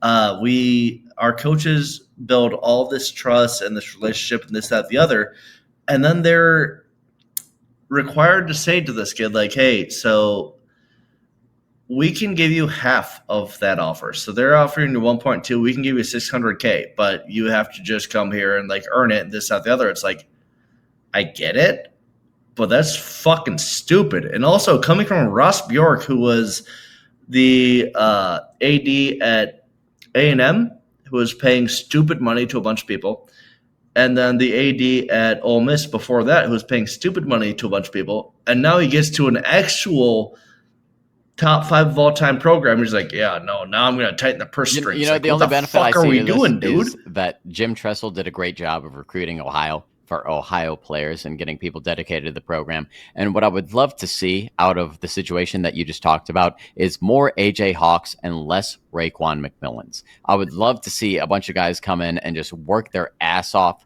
and become the person that they need to be and become the build they need to be versus just taking the NIL deals. Because if we just get these guys from Ohio, look at Ohio high school football.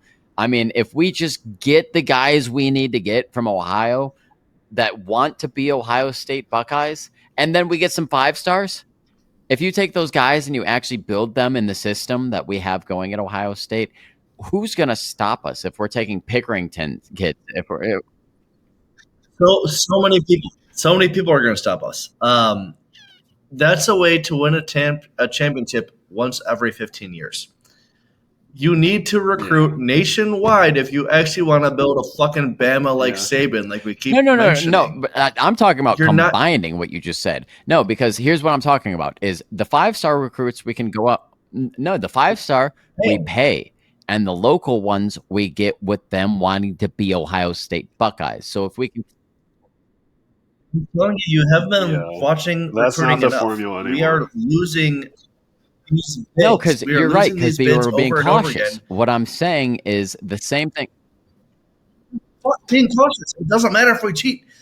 I'm not even saying cheat, but like, why are we being cautious when we're just brother. physically shown that it doesn't fucking matter if you're operating in the gray and didn't understand that you did something wrong. Here. What I'm saying is, what happens in 2 years when we don't see anything filed against all the other teams who are doing this, and then we have the donors we do? Because right now our donors are holding off. What I'm saying is, you might be right. For a year or two, we might struggle with 5-star recruits, but we're going to lock up those guys in state. And then 2 years from now, when we see that fucking Texas A&M hasn't gotten anything leveled against us against the NCAA, we're going to go, you know what? Here we go. Let's spend some fucking money, and we're going to spend all the money that we need to. So we might have, you're right, I agree, the next year to year and a half, we might have the special Big Ten circumstance of having big brain and understanding how things work and not wanting to put ourselves in an area in which we could be subjected to the 2011 ban. Because remember, we have history. So there's a reason we're trying so hard to avoid something like that. Unlike other teams, we have a history. That team could have won a national championship very easily. Bro, it was against Notre Dame and Mentai. That was our freshman year of college. So trust me, I know. Devastating. We were there. So what? Herb's first year. Also, you brought up Michigan earlier. That was our last year of college together. Remember that? I need to go find a bar soap. That team up north. That whole yard short. It was a whole yard short. I'm hairball. Fuck you, dude. That was our last year together at OSU.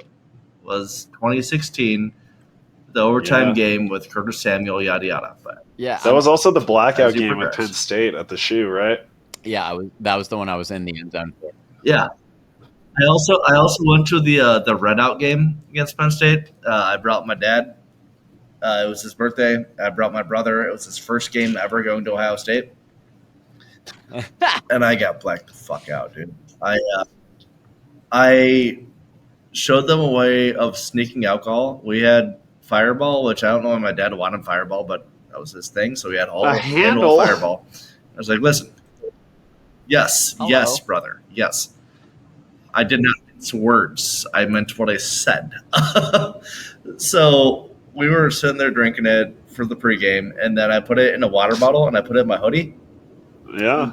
Good trick for those listening. You put it in your hoodie, and then you put a same color hat over it. Nobody that's like, filling you up, nobody goes to the hoodie. Yeah. Nobody does that shit. Sneak whatever the fuck you want in there in your hoodie. So that's what I did, and then I got really upset because they were sitting there trying to tell me like how to get to our section. I'm like, guys, I've been to 100 games here. You've been to fucking none. Shut up. Let me lead you. And then it was Ohio State, Penn State. The last time we had a readout. Great time, but I was just frustrated and got really shit-faced. My brother got nervous and ran home. Yeah. By home, I mean back to the hotel. He just fucking anxiously Forrest Gumped it. And then apparently I tried to fight a cop. Great. And was passed out. And my dad's like, that's not like Lucas. I'm like, it's pretty on par. It's not like... We're aligned with what I normally do. I was thinking we should share more OSU stories too. Well, okay. I'll do one to end this episode. Do you guys want my favorite one? Do you want to know my first game seeing the Ohio State Buckeyes play live? My first game was in 2003. I went to the second or third game of the season. It was the year. You're like I was 7 years old, like 7 or 6 or 7. My sister was 5, and it was the year after the national championship in which we put the University of Miami's program into the grave, never to be recovered again. And we went to this game thinking it was going to be a blowout. We were playing this lowly team that goes by NC State. But there was Bolo. But they had a quarterback. Bolo was whipping it. By the name of Philip Bolo Rivers. And he was supposed to be good. And I remember going to that game going, we got A.J. Hawk. What are we talking about? We got an offense with Craig Krenzel and Maurice Hall, who kept fumbling the ball in that game, like I talked about earlier. And what happened is the game ends, and it's a tie. And I'm very confused because there has never been an overtime in the history of Ohio Stadium until that day in 2003, in which I was there as a 7-year-old. I'm 110% sure about that. You can go ahead and Google it. That was the first overtime game at Ohio Stadium against Philip Rivers and NC State. And it went to double overtime. And in the first overtime, both teams score. And both teams kick the field goal. The second time, Ohio State scores first, and we kick the field goal. And then NC State scores. And what do they decide to do? Go for 2. So they decide to go for 2 from the 2-yard line to beat I love that. Ohio State in Ohio Stadium as a 20-point underdog. And you know what happens? They run a dive to the left side. And Mr. A.J. Hawk comes over the top of the entire line, meets the running back at the 1-yard line, and crushes him into the backfield. And the Ohio State University takes home that game in double overtime, the first Ohio Stadium overtime of all time in the year 2003, the year after the national championship. And then we blew that season because Jim Tressel couldn't finish after the year 2002.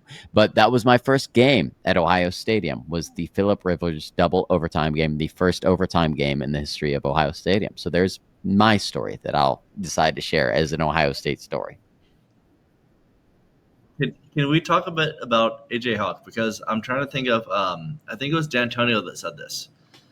Or maybe it was someone else. But anyways, they were describing A.J. Hawk. And they're like, dude, this is just a physical freak that doesn't really understand most of our defense. Like, he could not relay what the play was. He couldn't do anything. He's like, yeah, so I cover that guy, right? Like, it was just... Are you talking about the 6-time COVID survivor, right? Father of 3 children, mayor of the state of Ohio, governor of the world of Earth, Mr. A.J. Hawk? Yeah, the guy that lives off of instinct and intuition. I'm not talking shit about A.J. Hawk at all. I wore 47 as a defensive end for A.J. Hawk, all right? He was a huge influence in my life. That's still like portions of my passwords to get into my shit. Say that. Nobody. Yeah. Thanks, guys. Whoever's watching, all 4 of our followers, fuck you. 22, by the way, on YouTube. But hell yeah. But he was literally a monster. Like, they were literally just like, all right, you understand the gist of what we're trying to do? Like, you just cover the flat. He's like, yeah, I know flat is. I'm just going to go wide. Well, he was just a fucking dude. That's how he was in the monster. Packers, too. He's a Packers legend. So he's like, I'll get him, dude. I'll find him. I was transferring to the NFL, and he was a fucking legend day one. You also have to realize. Well, everyone acted like he was a bust. He was number 5 overall pick. I understand that. He's also the number 1 leading tackler in Green Bay Packer history. And as much as I hate the Packers, they have a lot of really good tacklers. They came from Centerville down near Cincinnati, Ohio. He committed to Ohio State University. He ended up playing as a pack of the greatest linebackers in Ohio State history as a core that we're talking about. And Carpenter, him, yeah, Schlegel, you're forgetting about that group. Yeah, he was crazy. You're also going to forget about Brian Roll, who was crazy underrated. Number 36, little dude, crazy fast, crazy mean. Like, people forget about Brian Roll. Because you guys have been standing up for this guy nonstop, but who else played with this group? And you already mentioned him, a fan of 97.1 and Bobby Carpenter's plumbing and mechanics. But when we're talking about this, I'm talking about the head coach of Notre Dame. Oh, Marcus Freeman? Was he on that squad? No. This is Tyrone Willingham. Did he play with these guys, though? I don't think so. No, he did not. Good news. I have the internet at my hands. So. Yep. I don't have to not think so. I can guarantee you he did not. Did Tyrone Willingham? No, he was at Washington before he was at Notre Dame. I remember this dude. Black dude, good coach overall. Did never do anything for Notre Dame, especially not in the bowl game. When was the last bowl game Notre Dame? Oh, you know what? I was going to say when was the last bowl game they won, but they won several bowl games last season, yes.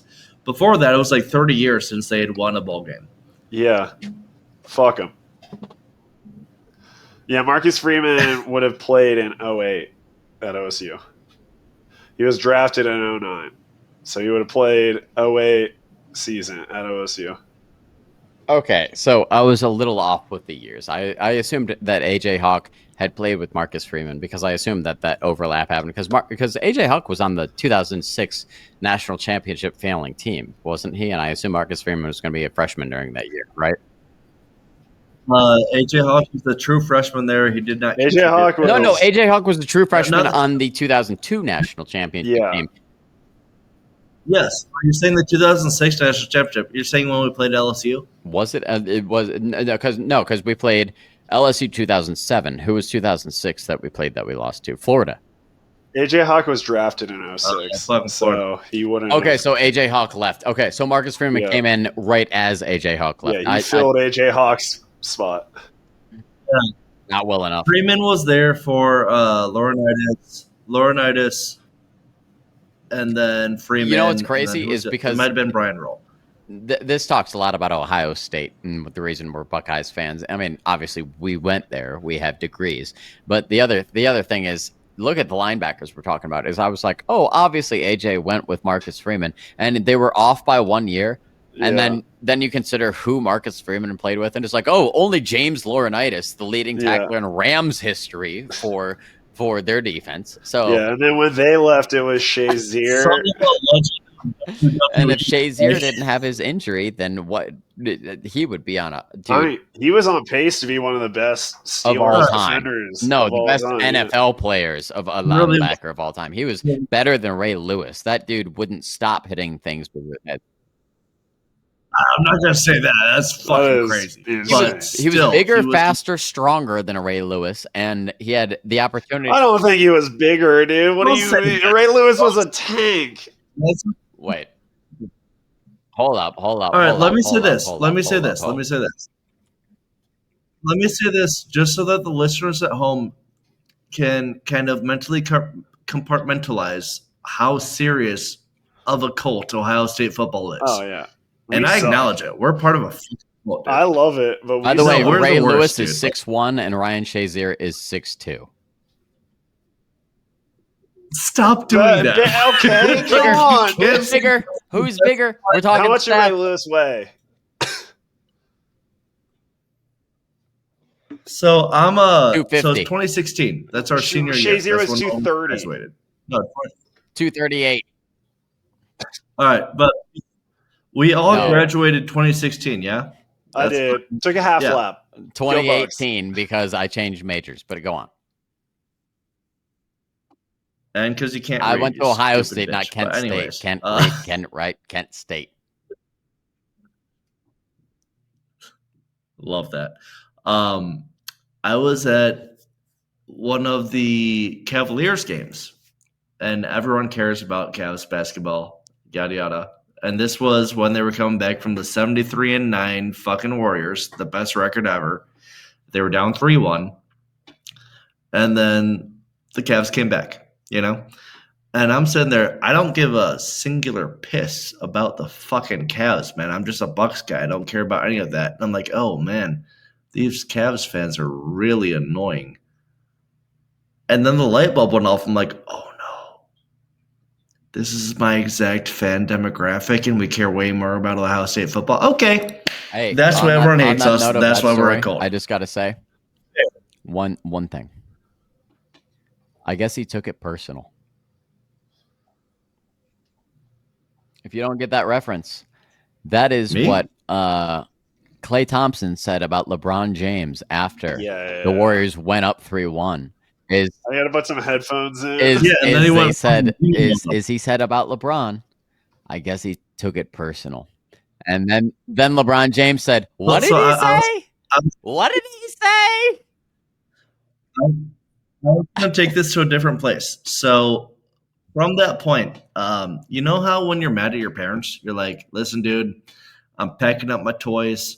I'm packing up He-Man. I'm getting the fuck out of here. I'm so mad at you guys. That's like a normal, childhood activity to do. I remember when my dad pissed me off more than I could ever fathom. I was like, you know what? I'm going to do it. I'll be a Michigan fan. Wow. I swear to God, I'll do it. And I only threatened one time. I was like, no, I think their helmets are cool, and I'm just going to become a Michigan fan. And literally, I threatened it to him, literally was shunned out of the room. Was fatality.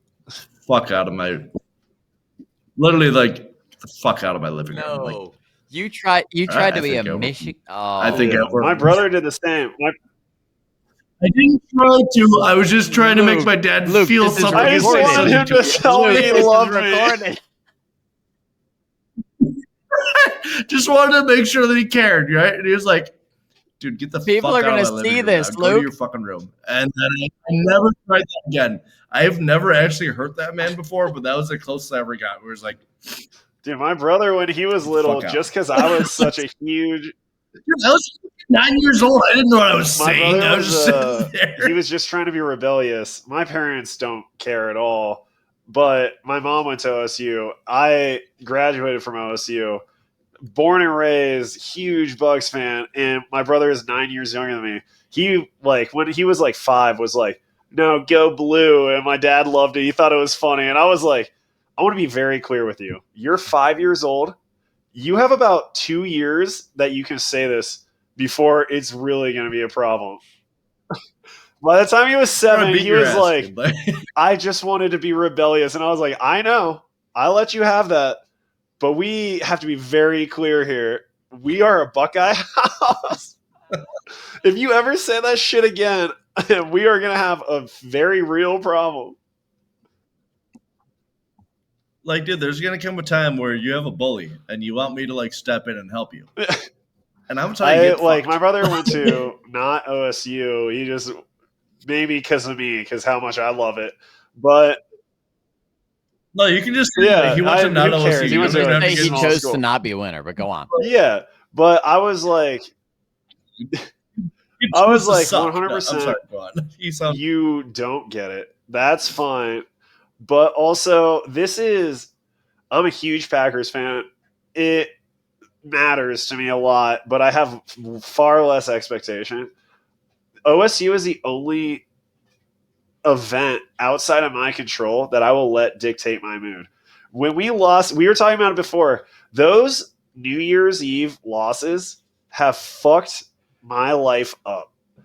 The 2 or 3 times we've lost on New Year's Eve, I've literally had to go into the bathroom by myself and look in the mirror and be like, hey, we're supposed to have a good time. Everyone is here. They're all.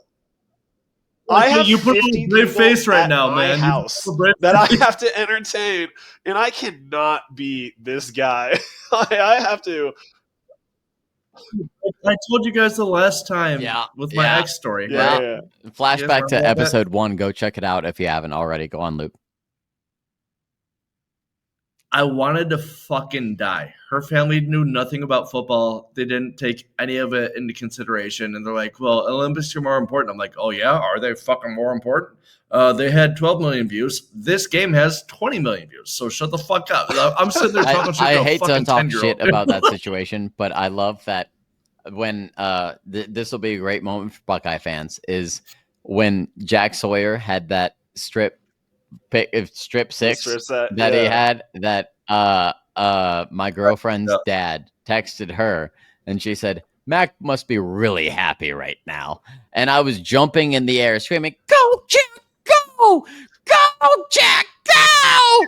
That was all I was doing for like 3 straight minutes.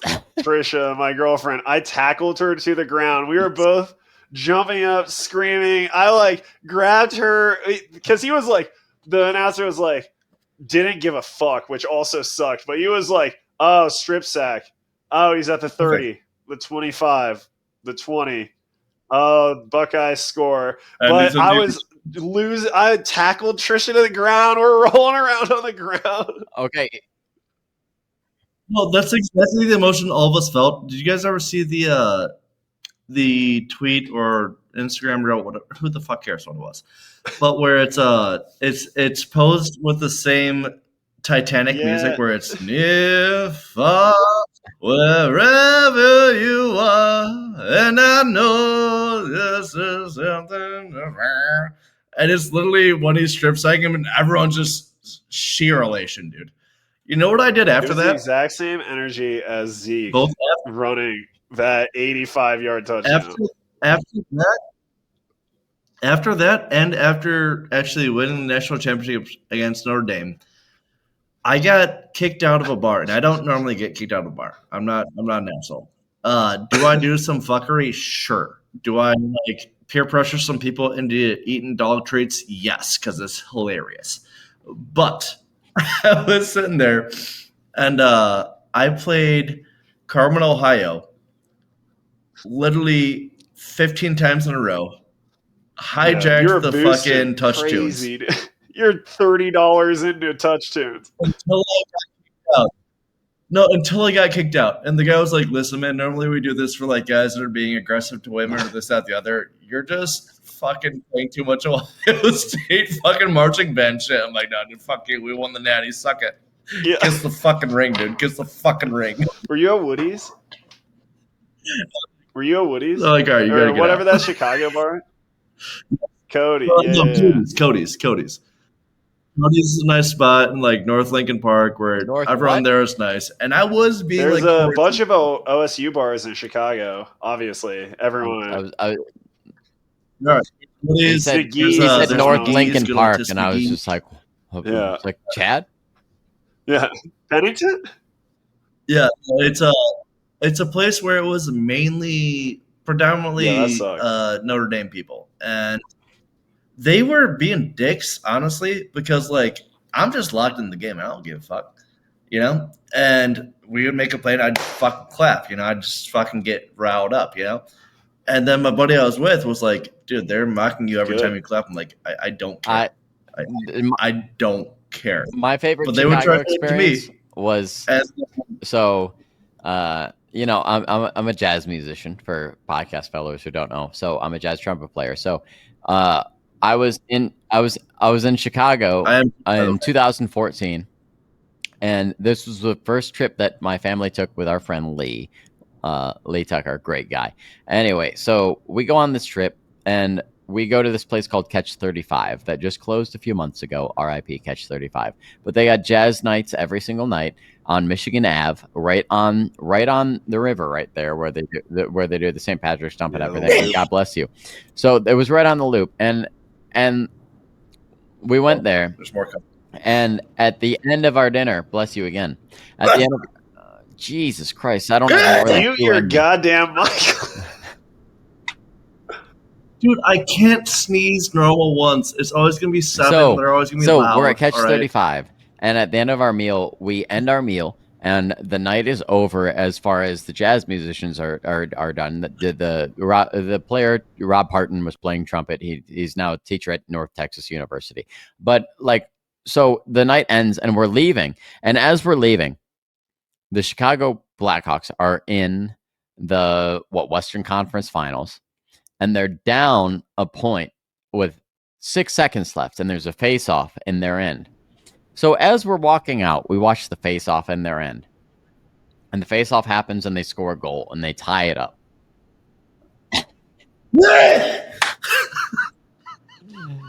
Just like that. And the whole place is going crazy. And here's the thing. No. Here's the thing. Me and Lee are 20 and 19. We're not 21, and we're in Chicago. So my parents brought us on this trip, but they're like, we don't give a shit about this NHL game, so we're going to go back to the hotel. So they hop on the L, and they head back to the hotel, and me and Lee are determined. We're like, no, we got to see the end of this game. This is insane. So we run through Chicago, down Michigan Ave, and we ended up like 4 blocks to the east of it and running up and down the street. And we run to every bar, and we keep running up. And we're just like, can we get in? And they're like, let me see your ID. And we show them. And obviously they're just like, no, you can't get in. What are you talking about right now? Like, you're in Chicago. You're 19 and 20 years old. You can't get in. And then we get up to this place. And it's as jazz musicians, this is crazy because it's a dueling pianos bar. And in the basement, they have dueling pianos happening. So it's a very low traffic bar. But because the Blackhawks are in the Western Conference Finals that they're watching, it's on all the TVs. So we see it projected on the side of a building. And we were just like, can we just go inside and see the screen? And we asked the bouncer, and the bouncer was like, you know what? I don't really care. So go ahead. Can I guess what it is? Is it Hell of the Moon? He was saying they're in the Central Division, by the way. And oh no, they're Central Division in Western Conference. You're right. Correct. Okay. So, and I could probably find it based on how far we ran, but we really ran for like 20 minutes. So the bouncer essentially is just like, dude, I don't care. It seems like you guys are just here to see the hockey, like genuinely. So like he just goes, just go ahead. It was just a bro moment where he was just like, you know what? It doesn't seem like you even are trying to cheat drinks or anything. You just want to see the game. So we go downstairs, and literally the piano players are doing dual pianos. And as we get halfway down the stair set to the basement, they both stop, and they just look up at the screen because overtime is starting. And we stand downstairs, and both me and Lee are just at the bottom of the stairs as like these kids who aren't even 21 yet. And we're in this bar environment in Chicago where everybody's losing their goddamn mind over what's happening in these Western Conference Finals right now. And we get to the bottom of the stairs. The piano players stop playing. And the second we get to the bottom of the stairs, we stand there for, I don't know, 6 to 10 seconds. And the Blackhawks score a goal in overtime to send them to the Stanley Cup. And the entire place literally just fucking loses its shit. People are pouring into the streets like it's the 2014 National Championship. They won that year. I know, because every license plate in Chicago has Blackhawks Stanley Cup champions. And this was Listen, we have nothing. And this was the conference final things. So me and Lee are jumping and hugging each other, and we still like. I hadn't been into sports journalism yet. I hadn't gone into that realm. So I was just like, maybe I'm a Blackhawks fan because like the Blue Jackets suck so bad that maybe I should just be a Blackhawks fan. Come on, dude. You're a Browns fan. You know what it's like. I have to piss insanely bad Wait. Give us 1 minute. Get in there. No, I literally cannot give a minute. All Hang on. right. Well, we'll be back. At one point, he's in our fantasy group. Yeah, the guy that auto drafts and doesn't give a shit about football. No, Troy actually We're knows back. ball. That's Colin. Colin's the one that doesn't know. He's pick. So I'm watching Adrian Peterson round 1. I'm watching the Texas Ohio State game with Troy, who actually does know football pretty well, and Nick, gay straight Nick. He's the gayest straight man in the world. Correct. Like, is so passionate about fucking interior design, this, that, the other. I love him, as does Aaron. Yeah. He's our One of boy. my goodest friends, dude. Literally, like, I fucking love him, but he's sitting there. Also, Sure. OSU alum. Yes, but again, doesn't know a goddamn fucking thing about football. And he's like, well, shouldn't they have run it there? I'm like, Nick, I'm going to need you to shut the fuck up right now. Like, I'm going to need you to shut the fuck up right now because you're saying so much dumb shit and I can't describe to you why it's dumb. I'm locked in and I need you to shut up. It was literally that bad. He's like, I think I'd call a better game than them. Like, stop feeling so strongly about things you know nothing about. Just shut up, dude. I think I could call a better game. It was, yes. And that's, I love What is he, Brian Kelly? I love the guy, but he is like so, how do I say it? Like, delusionally Dumb. confident you do a better job about something he knows nothing about, where I'm like, listen, Nick, this is my thing. Like, this is a thing I follow all the time. This is like, I know so much about this. You need to shut the fuck up, dude. We're all at my place. He's also extremely confident. I don't think he can call a better game, but I do think the decision-making of Texas at the end of that game, I also was like, you're throwing a swing route on the 4? What are we talking? Like, why would you do this shit? I'm mainly saying, like, hey, How about a toss on the 1 yard That's line? what I'm saying. Like, you're going to the fucking boundary, he's short not- side not- on the he's 1 not saying yard anything line. about their team. He's just sitting there like, I think I'd call a better game than Ryan Day. I'm like, I don't think he's calling a great You know what it game, but- reminded me of? Shut up. Steve Sarkisian. Yes. So here's what happened. Here's what happened with that. My theory, at least. Georgia is Steve Sarkisian's version of that team up north for us. Like, he had the better team. He had more talent there, this, that, the other. And then he saw Ohio State call the worst game plan of all time against that team up north. And he was like, you know what? I should do it too. I'm just going to run it right up the middle where they only have their first round picks. And that'll be sick. Yeah. Like, I swear to God, that's what he did. But anywho, all I was getting about Nick, who we're going on a trip with, I love the guy, this, that, the other. He will sit there and argue you about something you know so much more about him. Like, you know so much more about it than he does. He's like, I got this. No, you don't, dude. Shut up. On most things you do, not this one. I love you, but kindly fuck off. Like, that's like me arguing you about fucking interior design. Like, I don't fucking care. Just know your fucking place, dude. Like, what are we doing? Anywho, let's get into it. What are we even talking about? What we're talking about is the end of the season, and we all predicted a undefeated season Yeah. by the Ohio State Buckeyes, and I don't think that is anything to be ashamed of. OHIO. It's because ours to lose. Every it game, is ours to lose. Yeah. If we lose a game, whatever. Who cares? But we're not gonna lose more. I do. I mean, if we lose So much. if we lose a game, I didn't fucking mean it. if we lose a game, I don't even know what I'll be saying. You know If what we I mean? lose a game, I have to clear my Writing schedule slam on Monday. poetry. I'm gonna be fucking writing slam poetry to my ex. Like, hey, listen, bitch. So, I mean, to be fair, if we lose, I'm a If. Cleveland Browns fan, so Ooh, not a Ew. great weekend. sick. Yeah. Gross. Yeah. So- It's going to be a bad weekend for you. Hey, you're welcome to join the Titans bandwagon. Psych. No, you're not. Suck it, bitch. You guys should just both be Pack fans. You are going to win most of the time. And then every time it's a make or break game, it is going to break and it'll hurt. You've had like 40 years of good quarterback play, and fuck you for that. That's not Yeah, allowed. we have 2 Super Bowls to show for it. Yeah, so like, I mean, also, that's far more than either of you have. But I have one. We were 1 yard away. Kevin Dyson at the 1 inch yard line. Fuck you, dude. Yeah. I also watched Castaway. So Did you ever anyway. get the fucking championship game? No. Stupid ass Browns fan. should have. So episode 2 of Buckeyes and Backfields is over, and Luke is truly admiring the end of this episode. Aaron is having a fantastic time. I'm having This a is a special time. Friday episode where we're introducing the weekend. I'm geared up for fucking OSU football next week. I'm geared up for OSU football the next week. I got a bottle of bourbon. Yeah. I got my bullet, by the way, from the distillery through my parents. So we're going to go ahead and do a cheers to end the episode.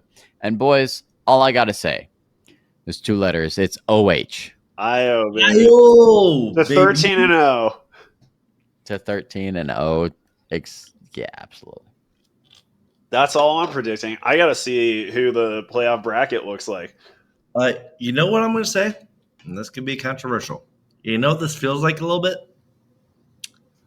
2014 Buckeyes.